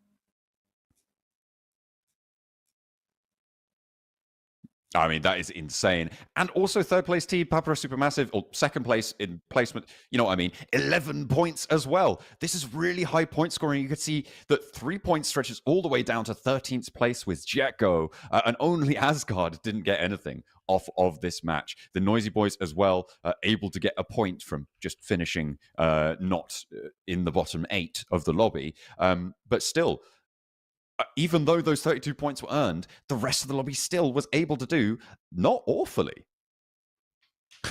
Yes, I think for Xley as well, 4 points down here. It's just crazy that TMB is still able to get one elimination over in the 15th place. Ulf at 98 points, almost breaking 100 points total on game 1 of day 2. That is some crazy stuff. Regnum Kaya at 65 points there, Besiktas over on 61. Regnum Kaya's keep it up, I guess. I mean, you know what's absolutely crazy? They'd be first place on elims alone. For Ulf right now. They have 70 elims. Wait, they have what? 70 elims, and if you took away everything else, they are still in first place. How incredible is that? I mean, you know, you add 22 elims to a tally, and that's kind of just what happens. But my goodness me, that is, I mean, that really puts it into perspective how dominant that has been. And now 33 points behind is second place. At this point, it's a race for second and third. It really is. I mean, it's going to be hard to catch up to any of these squads. And it is so incredibly tight towards the bottom of the rankings. And you know what I think is respectable is that IWNRX is on 22 points. We have seen teams before in the past in 16th place on like 4 points come day 2. So I do think it's not a terrible thing that teams are still pushing, even on the second page here. Yeah, that's... Sorry, I'm still reeling from the from the 70 elim points. Goodness me. IWNX Ria still languishing, unfortunately. Eating a nade from Besiktas, who were able to profit nicely off of their game. And still, yet to turn up here in these finals. Not ideal for them. We'll see if they can change their tune. But for now, they're starting to slip down with the likes of Xley and IWNX Ria. I mean, IWNX Ruya, I think they are... I don't think they're going to make it, honestly, at this point. But for the head-to-head, 13 total score here for Loxy, Nico over on 6. I think Lost, realistically, is the player that is actually putting in a lot of work in for Papara Supermassive, but I think Lost has kind of dropped off a little bit now for them. Again, I do need to see a little bit more out of Papara Supermassive. And even that last game had good positioning, but just couldn't quite contend with the firepower coming through from Ulf at the moment. And I think that's the big difference maker. Again, 70 elim, unheard of. Yeah, that's insane. Over 7 matches, 10 elims average. We were exalting them for 8 average elims at the start of the day. That was, we had a big fancy graphic for it and everything. And they just gone and, upped that by 2. What more do you want? Are you not entertained? These guys are putting on a show, and I'm absolutely loving it. I was just taking also a quick look at PMGC points. And of course, the points that you earn in the finals are what count towards your PMGC points, which means that Ulf, very likely to be top of the tables for Turkey. But if they're also top of the tables here, that's going to slip down. So potentially the team behind them could be in the running there. Ida, S2G, Kara, Regnum Kaya, all in with a chance of taking that spot. Papara Supermassive as well. I mean, there's a lot of contests for Turkey. Unfortunately, for the other regions, there's really not that much. It's basically Falcons are lock for Western Europe, and for Eastern Europe, it depends what the Noisy Boys are able to do here to surpass the Boars, who are on 105. So if the Noisy Boys get more than 105, they could be able to make it. And the best way for them to do that is to use their Infinix GT30 to the best of their ability. Of course, with 120 FPS, these guys are going to only have the best performance here, and hopefully they won't crack in their pursuit of greatness in these finals here at the Pmsl Europe full season, with 6 Rs on the hashtag. That's carry at the end, and that's what they're going to be looking to do for themselves on those points tables. Still, an outside chance for the Noisy Boys. Do you know what I really like? I like all day 120 FPS. I like it when I get to the nighttime and I don't drop down. I'm dreaming in 120 FPS now. What the hell? Yeah. Oh, that would be nice. That would be nice. Clarity of the clairvoyant visions that come to my dreams about Ulf winning this whole tournament. But yeah, it could be the case. Could be. I mean, to be fair, with my track record yesterday in terms of predictions, maybe not. But I didn't dream very well the other night. Okay. No. Yeah, maybe, you know, just keep your dreams to the Infinix GT30. And I think that's a much more achievable dream, certainly. Of course, anyone with one, congratulations. Anyone without one, I'm sure you'd love to have one. And if you want to be able to use one, maybe you should have qualified to the PMSL Europe finals, you know? What are you doing? You're slacking. You could just go out and buy one, though. Yeah, you could do. You could do, or you could just qualify. Or just qualify. Just qualify, guys. I mean, to be fair, I think that even though I am just saying just qualify, I would highly recommend that if you're very interested in the competitive scene of PUBG Mobile, there's a lot of spots open, and there's plenty of players who have come in very late into the scene in this tournament in particular, who are doing really, really well and continue to put up fantastic performances. So I think that there is certainly a case to be made that just go participate in PMCO. If you have a group of friends, or you can find someone that you can scrim with, find a team that you can scrim with, and they like you, get on board. You never know. You might make it to the finals of PMSL EU4. I think what the interesting thing about, you know, the move towards a more structured and more quote unquote professional style of play is so much to do with team dynamics and so little to do with in-game mechanics, right? As much as you do need some in-game mechanical skill, the major talent comes from being able to work as a team, to be part of a unit that moves forwards, like we saw Ulf doing, right? They were all performing their roles seamlessly together. It was a well-oiled machine that they were able to find in that last match.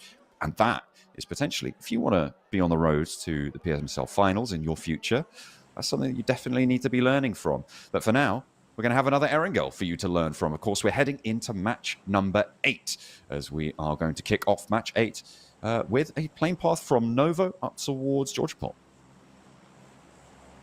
Yeah, I mean, for this map in particular, it's a little bit tricky to get towards that east side. It's not too bad though. I think this is one of the worst plane paths in the world. If it was slightly further off towards the right, I think people would be happier. But this particular plane path is fine. I think most teams are pretty okay with it.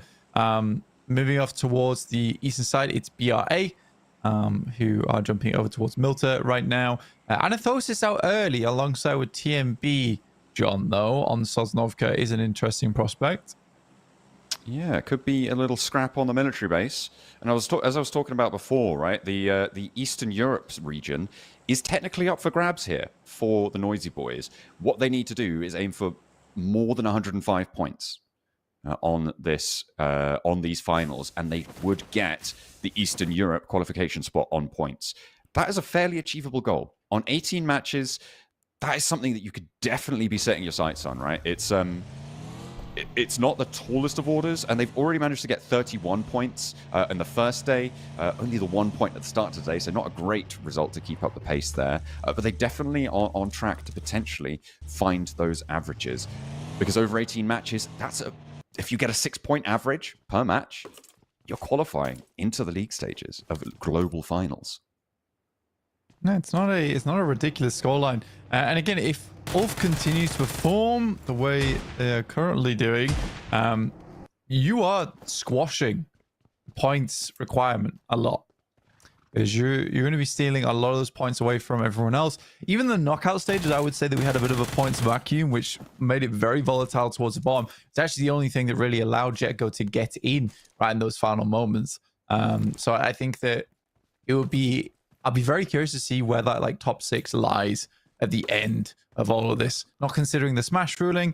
Because again, Ulf could come out on day 3 swinging. They get themselves a ton of points. They win the smash ruling. There is a world where second place is in the double digits. That's true, yeah. The earlier you close it down, the less point scoring opportunity there is for the rest of the lobby to earn those PMGC points. That's very interesting. I'd consider that dynamic. That's something that people would be very, very worried about. But I would say that would require Ulf to, as you said, really come out the gate swinging, which we've seen they absolutely can do, right? With that last game. I feel like even on Rondo, that might have been an anomalous performance. I think it was tied with the highest elim count we saw on a Rondo from knockout stage, if I'm not mistaken. Yeah. We came through with a 22 elim game. I feel like they deserved a 23 just so that they could have the record there. But you know what? The numbers don't lie. They were only able to get 22, and they couldn't break that 100-point barrier. A lot of early fighting going on here, as Alathosis, Famagusta, and the Noisy Boys do indeed clash. I think that TMB has been so used to having Sosnovka ult themselves. This comes as a little bit of a shock to them, honestly. A tiny bit of a shock. But TMP is just heading out. Themselves gone. Ida loses that player early on to a bodged drop on a vehicle. But a very, very fine circle on this one. I think most teams are pretty pleased with how this one's going down. No one's too worried about it. Babra Supermassive fairly close to the center, but you know who else is fairly close to the center? It's Ulf. Down south Rozhok way. This is Regnum Kaya. What they tend to do is very early leave Rozhok, right? We saw that happen yesterday, and they may have regretted it slightly, moving back over to Rozhok a little bit later on with the circle, but it's what they've done time and time again on circles that sort of contain this area. They break out east very, very quickly within the first 5 minutes of the game, and they really get their scouting done very fast. Ulf filled that vacuum over towards Rozhok last time. The circle was a little bit further north, so that dynamic could continue. But we are on board with Regnum Kaya, who are doing just that now. They have moved out to actually quite far southeast of Rozhok now.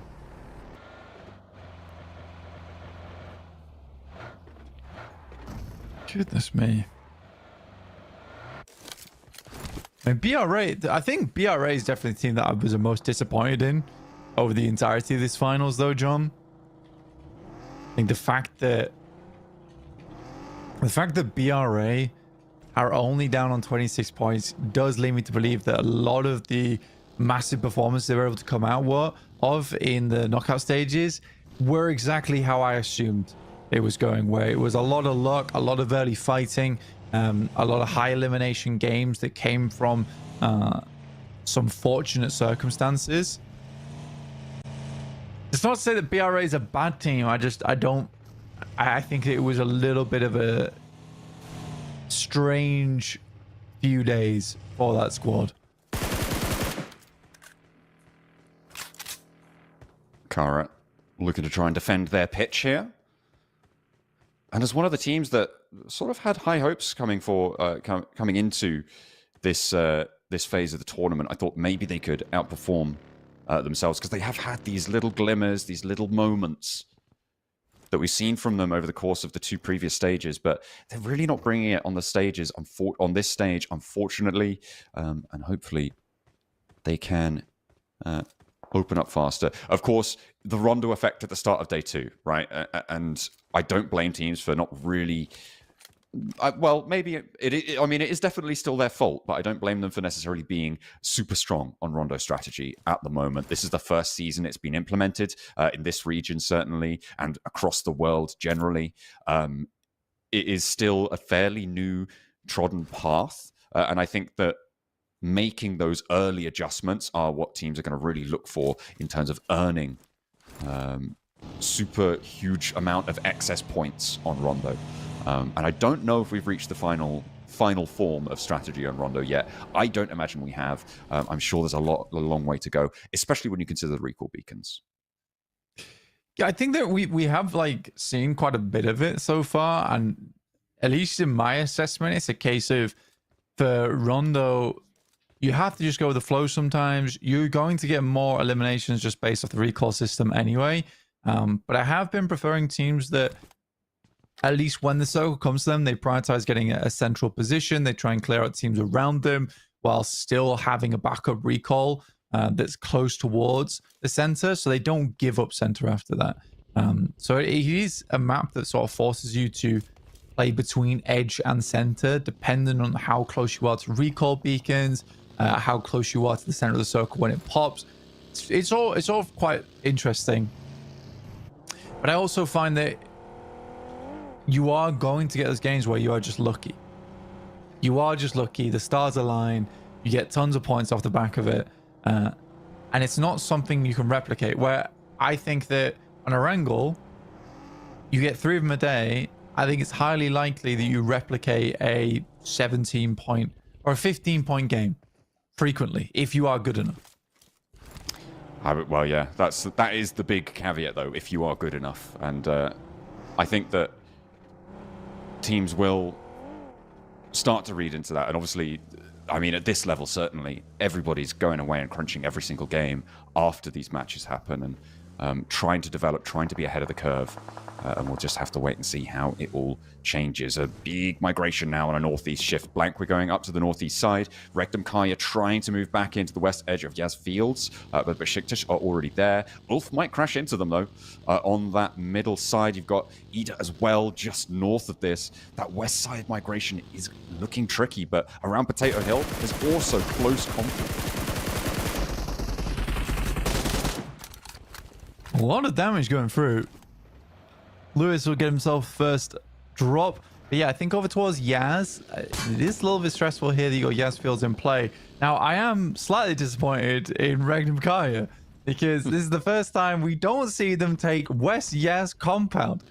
Very frustrating for me to see that happen after there's been so much stock over the past multiple games where they look over towards the north side of Roswell Bridge. They pick up West Yaz compound and play from there. I mean, they still get an okay spot down towards that south side. And I think they can be fairly pleased with this position. This is where Silas won out PMGC all that time ago when they're back on S2G. Yeah, it's a historical place for Turkey. Yeah. I mean, if seeing that repeated would be brilliant. Maybe for S2G, maybe for Silas. We'll have to wait.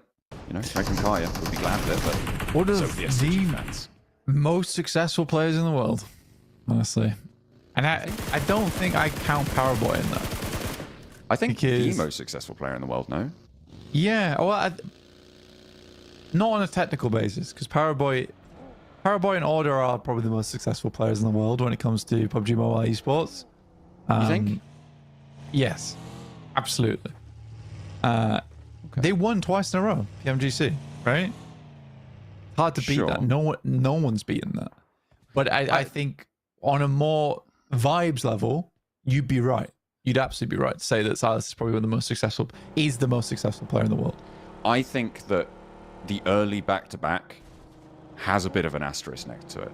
Well, right? that's what I'm saying. Absolutely. On a technicality, they are the most successful. Oh, I see. Yeah, okay, but, yeah. Okay, yeah. But if we take out the technical side of it, then yeah, they're not, because it's when the game was first forming. It's when we didn't have all the powerhouses in. We hadn't fully explored all the talent in the world in terms of players. But I think Silas now he just needs to get one more PMGC. And then my man can retire. I feel like the other player that I would bring into conversation is King. In terms of most successful player in the world. He has a pretty incredible track record. Certainly in the PEL, right? So I think that if you're talking about who can face Silas as the most successful PUBG Mobile player or at least a player, I think King has to be in that conversation. I think that's the only person I would accept someone having the opinion of that Silas isn't the best, is putting King in that pedestal. Yeah. Again, it's I think PC Pro Elite League is a very, very different beast altogether as well. Like a lot of times they're playing a very different game to us. Ulf though going crazy once again. EMB takes 2 knocks, but no flushes just yet. And Ulf would tally to 100 here if they're able to clean this out. And Scarface looks like he wants to get it done. A 1v4 might be a bit bold. Luckily, he has backup. He's got the boys. They're rolling in a nice little assault onto it. There's no defense here, and catches them, slacking. Mazzaro does find the retribution, maybe looking for a flush here. They lose catch, but it will not matter. 102 points now on the tally for Ulf. They are over into the triple digits, and that has got to feel real terrifying. Everybody in the lobby will see that elimination feed lighting up and go, I think they might have just done it. we're beans. Second or third place race it is, boys. Let's see. And big news as well for the Noisy Boys on their chase towards the Boars PMGC points total. They go down with 2 points again, so only 3 points today. Yeah, it's bad. It's very, very bad. I'm kind of interested. I'm kind of interested by Ulf right now and how they played that out, because I think they thought they were still playing on Rondo, sending all the players in. So you're not a care in the world, but you pass by. They're almost 40 points ahead is ridiculous from second place. Day 2, match 2. We haven't even concluded match 2 yet. I think that's what's even wilder. Yeah, I think for Ulf, they're chilling now, but it looks like they're not taking the foot off the gas just yet. They claim a nice little bit of space over towards the southwest side. But this is definitely an uncomfortable circle. A lot of areas to manage, maintain. Asgard have I think probably one of my more favored spots in the circle, which is on the south side of Yaz, out looking towards the field. It gives you plenty of time to work with. Slight struggle when you have to leave, but I think it's a very cozy spot up until that point. Everybody trying to find their slice. Oh, a bit of an east shift, I think. That's a real hard east shift over towards... Oh, my goodness. Look at Papra Supermassive in Heaven Compound right there. They're playing the 2-2 split. This could get dangerous. I'm thinking Regnum Kaya are crashing right now. They're already in the vehicles. They're heading that way. I feel like this might be a North Point Papra Supermassive being cut in two. Well, that depends if Papra Supermassive are able to hold on. What is this? And why has it happened? And they are blocking them all in. This is like a shepherd with the sheep. And Falcons are not getting out of this. Oh no. I think he might have actually cut their entire path in half with that, with the hovercraft. And so they couldn't move anymore. That is disgusting. Oh, the Falcons are going to hate it. With one simple trick, Falcons hate him. Goodness me. S2G actually beat Regnum Kaya to the punch to getting up to the foothills of the Papra Supermassive compound. But it's not going to matter. Papra Supermassive going into half either way. I don't imagine that the north point, the south point rather, the higher end of this compound is going to be holdable. But Icy up the staircase, careens on in for S2G. But as a solo, I don't think he's going to be able to hold this against Regnum Kaya when they decide to get stuck into this. That is pretty clean, though. Pretty damn clean. I mean, they lose from 3. Icy. Yeah. I wasn't talking about that. That was messy. But for Icy, very clean. Oh, yeah. You know, will Molotov out Spike from Anathosis. I think Regnum Kaya's push gets cut short. So funny when you get to higher levels of PUBG Mobile. Sometimes these kind of rotates become extremely messy. They become messier rather than cleaner because everyone knows exactly where the winning position is. So they're all just making a dart for it. So very, very interesting stuff. But this is a cool ending. It's very open, very tough to play. Vehicles are very necessary. I think hovercrafts here actually hold a lot of weight in terms of value, just because setting up actual compounds via vehicles is going to be a big deal later on. I have a sneaking suspicion, and it's more of like a gut rumbly kind of suspicion, that whoever is in heaven isn't going to win this match. I feel like it, whilst, you know, technically, I mean, sort of far and away the strongest spot, I feel like whoever controls the south open slopes might have a better opportunity here. I'm looking right now to see if Kara can beat that team, because they are doing pretty well on that south edge in terms of control. If they can get rid of IWNRX, but by all accounts seems to be going quite well, as Eren spins out for Ulf on the cross. Last player alive for him. Backs it into park. Seems like. Not on a double yellow. Good to park there, mate. So the thing is with Heaven, right, is that it is the winning position. And I think you'd also be right to say that, it's slightly different. It's a case of whoever remains in Heaven is likely going to win the match. It's hard to hold on to it. I think that even if you're talking about Kara right now, if this moves north, they will end up in Heaven at some point. I think you're right. I mean, it's the sensible pick is whoever controls Heaven. should win the game. Right now, though, it's kind of no one because you've got Icy. Yeah, exactly. And, I'm not the last disagreeing player. with you. I think No, I'm just trying to extrapolate on the point of like. Yeah. You're right in the sense that this is not an amazing spot right now for Supermassive because they're getting assaulted massively. Now, though, as it moves over towards the western side, absolutely terrible. Ooh. Okay. All right. So Besiktas in a pretty good spot, but the teams at their back are going to make their life really, really hard. It's a question of who wins on that western edge. IWNRX, again, it's pretty dire for them. I feel like they've lost hope here. It's just been nothing after nothing. A string of nothings on their scorecard, and you can't let that go. Fenerbahce going to look to depart from that western side. Actually, Besiktas, have they crossed the road? No, I think they haven't. I think that's just a mini-map offset that isn't quite right there. They are still on the western side of that road, playing the bank. As Papua Supermassive lose their final player, looks like that assault will continue, but they have to leave from the high ground. There's a lot of players heading over right now. Pmsl finally decided they want to actually take a fight for once. Move over towards the remnants of the players in heaven. Sending nades in to no avail versus Ida right now, John. They do have the surround, though, and I think if you can corral these teams in, you're going to force them to have to move, right? This is stage 5 blue. It's going to do more than tickle. And they will have to make that dash. Besiktas taking shots out to the western side to stop anyone from moving in. And they do need to maintain their ground here. Again, they are still on the west side of that road. Don't be deceived. The Falconists get spotted, and Asgard may have got an opening there. Meanwhile, still trying to leave heaven. A little crash down for Pmsl there. I think he might have been trying to go over and onto the roof, but goes a little bit long. Icy still. What are we doing? You can't challenge him on that staircase. Nobody's learning the lesson. And he's got a little bit more to go. 7 rounds. He's only going to need the 2 to be able to put that one down. Picks up 3 more. Is he going to find some ammunition in the box? Just managed to get it on board. Has 2 more upstairs as well to refresh on.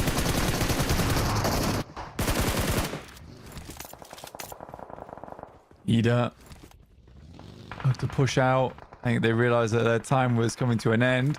But Pmsl, what are we playing at? As Icy gets up to 5 eliminations, one of the highest score counts in the lobby, barring Kara with 8.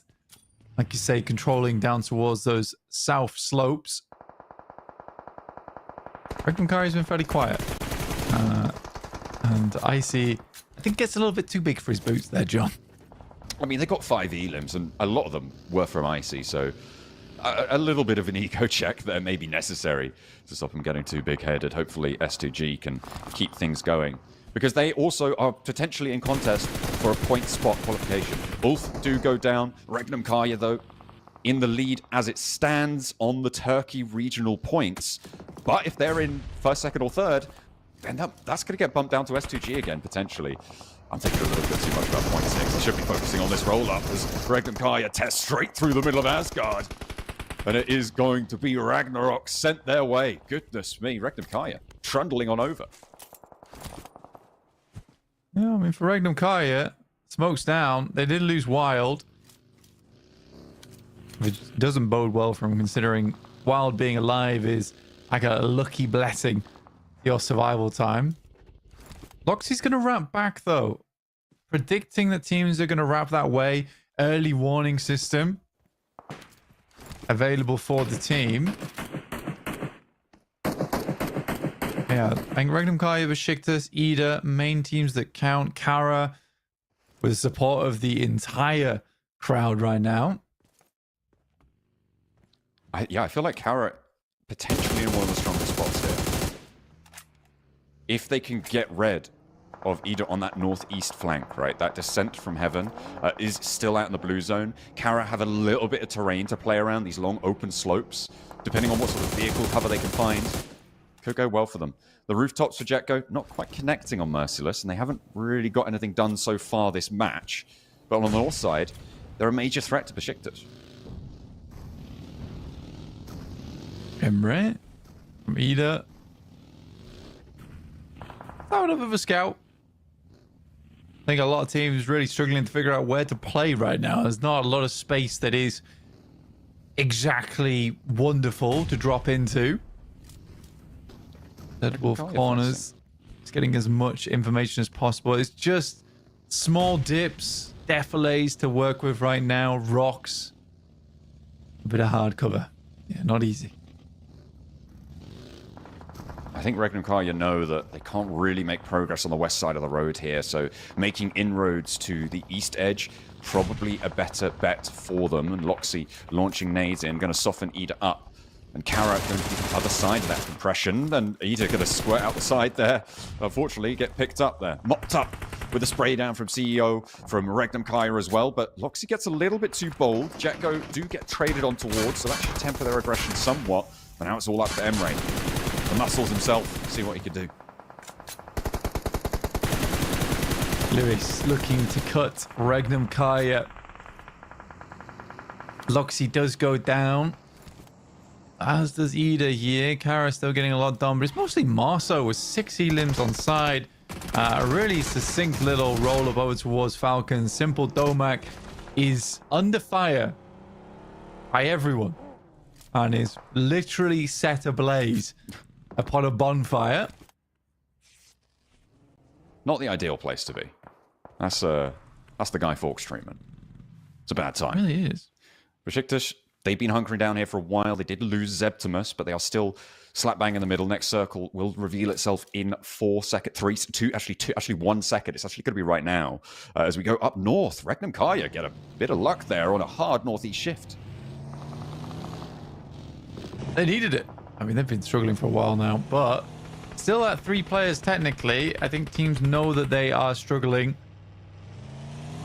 They look like the weakened team, but that will give them a lot of time to work with. But like I said, it's really barren land. Zed Wolf does have a med kit to work with, but you can see there, it's practically all he's got. Luckily does have a big reset on both the helmets as well as the vests from the loot crate, which will provide some cover to the team. Just a touch. Just a touch of cover. And that sometimes can be the difference maker. Can be a big difference maker. All of these teams looking to put pedal to metal. The fact that both Regnum Kaya and Besiktas are alive here, Blank, is kind of bad news for the rest of the lobby, right? There's a 13-point drop between Besiktas in 3rd place and Papra Supermassive in 4th. That's only going to extend with placements. Kara looking to try and chase that down, and finding a chicken dinner here would be a great way to do that. But the more that boundary separates, the more likely it is that they're not going to be able to catch up. Bra wants to put points on the board as well, and he's going to light up for 2 on the spray down. And they are going to find a little bit of an answer, and in come the rest of Bra for the backup. Regnum Kaya want to find the side angle shots, the third-party situation. Storm hops out with a vehicle now at his back, plays on the hay bale, will survive for a little bit longer, but Quantum not so lucky. And now it's a one-man Storm trying to make something happen, but he's under a hail of bullets, and I don't think he's going to last too much longer. It's Poser to put him down. I mean, everyone else in the lobby just wants to pick up as many eliminations as possible. BRA sort of took the wrong time to be going for that one. Besiktas have lived for quite some time here. Kara now investing the nades in. Slightly too much leaning to the right-hand side. A little bit of information, though, and now they know it's on target. It's going to be a barrage of utility, and Besiktas should be going down here off the back of that. Rookie sends wide. They have to scatter.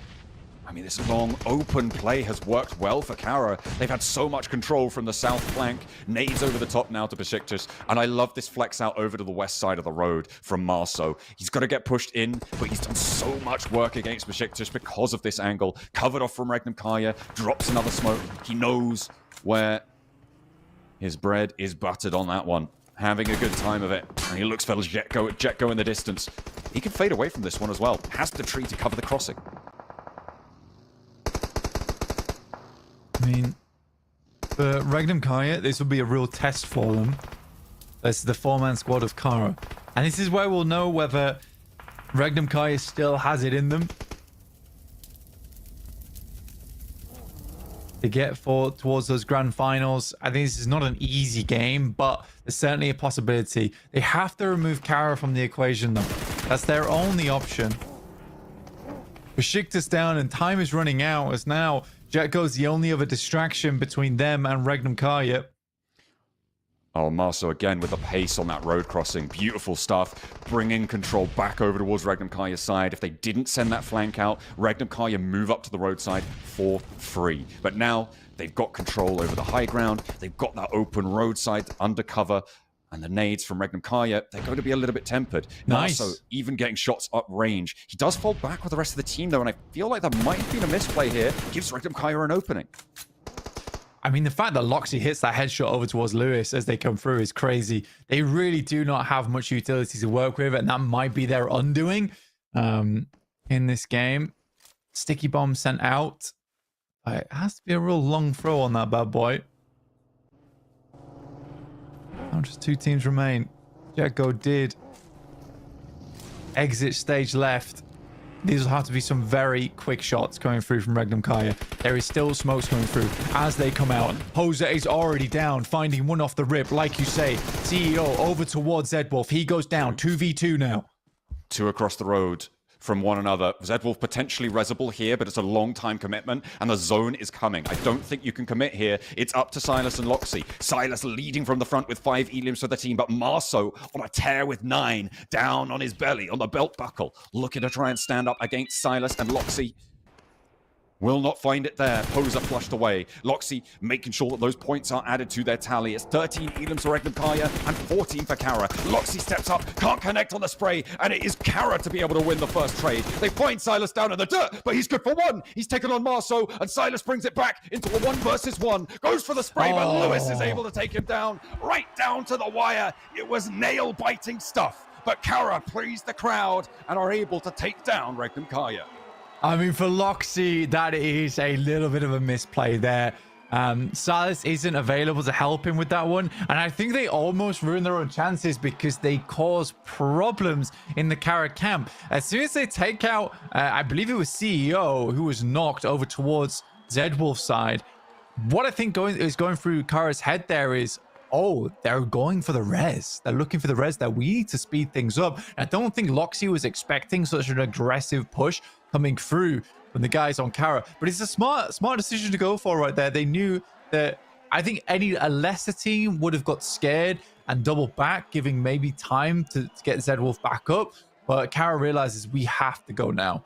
It's not ideal, but we just have to take the fight. They send the buggy up, get out early, and that was the tiny bit of cover that sat in between Lewis as well as Silas in that endgame. Very well done. Regnum Karya still get a big game off the back of that one, except Kara come out swinging. And they add the second wolf portrait to the table, side by side, looking at one another here. Look at that. Hey, get out of the way. We don't look at that. Oh, okay. We're going to be facing off. I feel like that is pretty cool. It's right in the middle. Having a good time with that. Beautiful stuff, and what a crowd pleaser as well to finish it off. Big elim games from both of these 2 teams.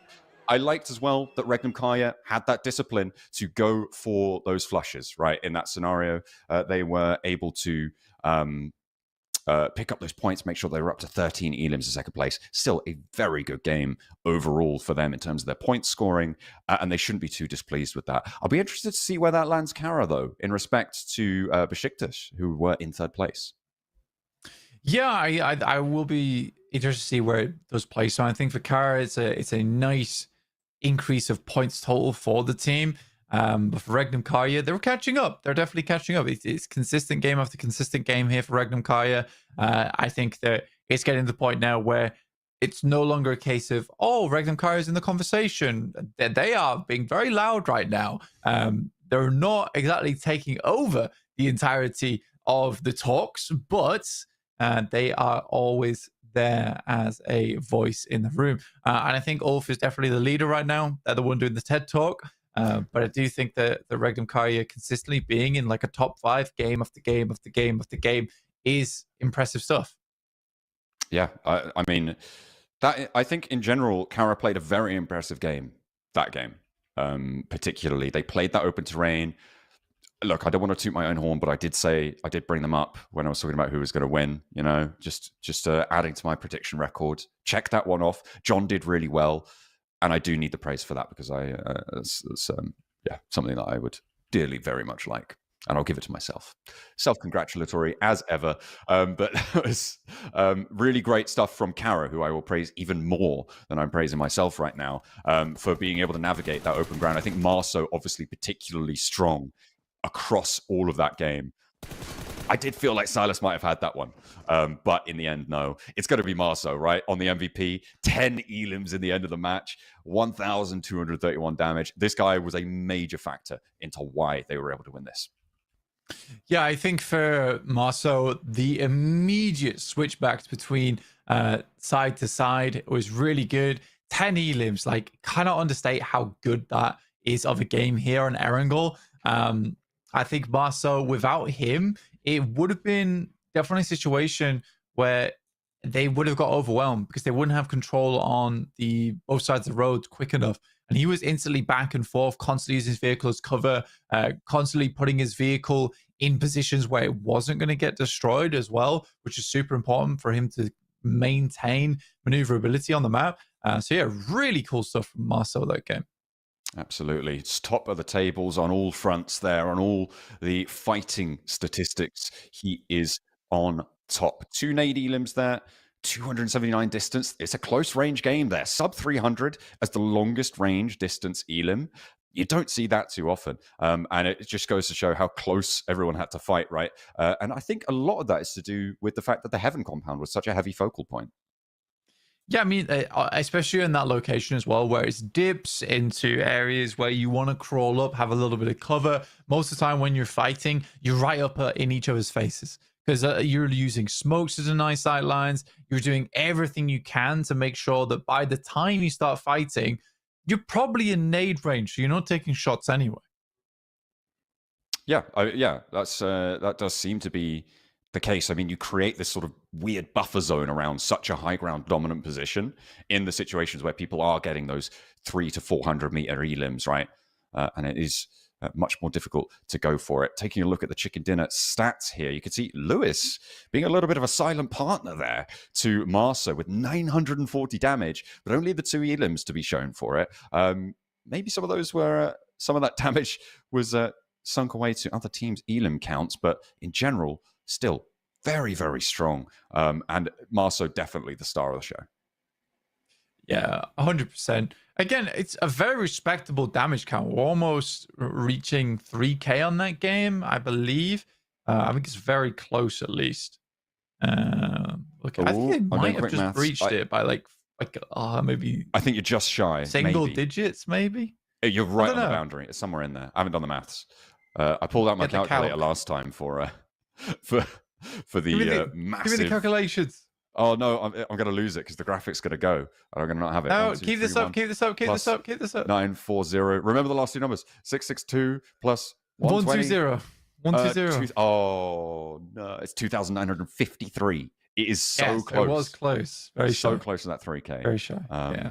Still, very impressive stuff coming through from Kara. And again, I think their open ground play was impeccable.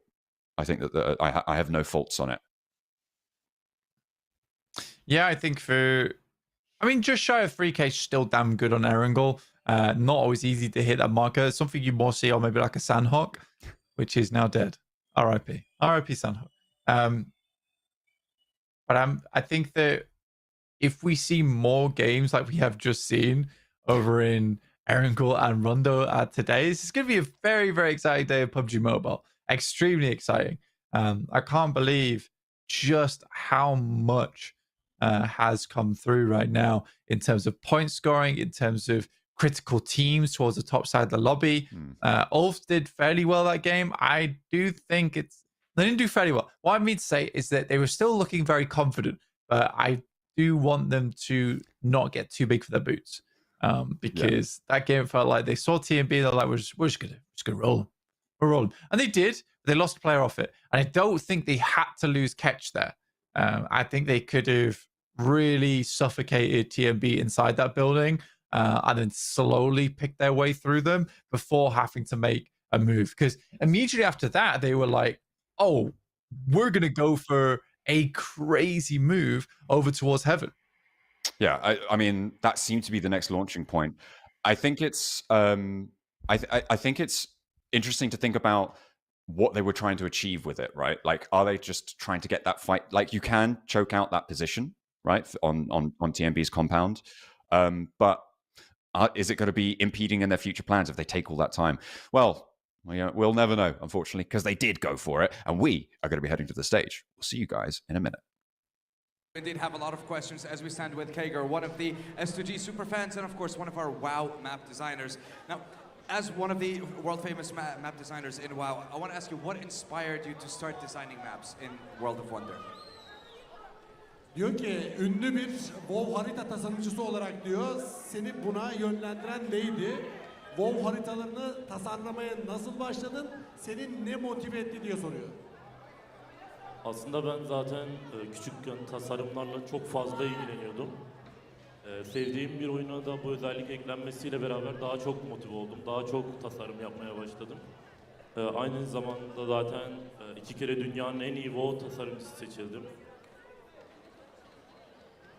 So, from my understanding of Turkish so far, he's been a designer for a very long time, ever since he was a kid. And when World of Wonder came out as well, he just found the way to kind of fuel that creativity, and he was just constantly diving in, creating maps, one right after the other. Now, when it comes to the way that you express your support for S2G, how do you manage to do that? And when it comes to it, how do you design maps when it comes to S2G and showcasing their capabilities throughout your designs? Davut diye şöyle soruyor. Tabii bütün dünyanın merak ettiği sorular bunlar. O da sadece Türkiye'de değil, dünyanın her yerinde izlendiğimiz için İngilizce olarak da o merak edenlere çevirisini yapıyor Davut. Şu şekilde sordu. S2G'ye olan desteğini harita tasarımıyla göstermeye nasıl karar verdin? Bu fikir ilk aklına nasıl geldi diye sordu. Öncelikle S2G çok büyük bir kulüp. Aynı zamanda çok büyük bir taraftar kitlesine sahip. Ve bildiğiniz üzere Türkiye'deki tek dünya şampiyonu S2G Spor. From my understanding, it's just from his love and from his support for the organization, for the players. That's kind of what's been driving him to constantly create those maps and again showcasing in the designs of the maps. I want to say glimmers of S2G around the map, which is honestly it's incredible to see. Now, among all the maps that you've designed, World champion S2G he said. Oh, of course. They have been the champions before, and I'm curious, can they do it again? We'll find out in this tournament. Now, when it comes to all the maps that you've designed for S2G, which one do you consider to be the most unique, or your favorite maybe, from the ones that you've created so far?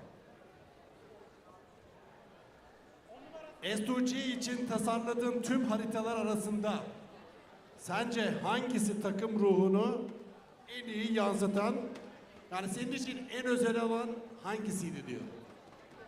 Bir harita tasarlamıştık. Şu an 400 bine yakın oynaması var hatta.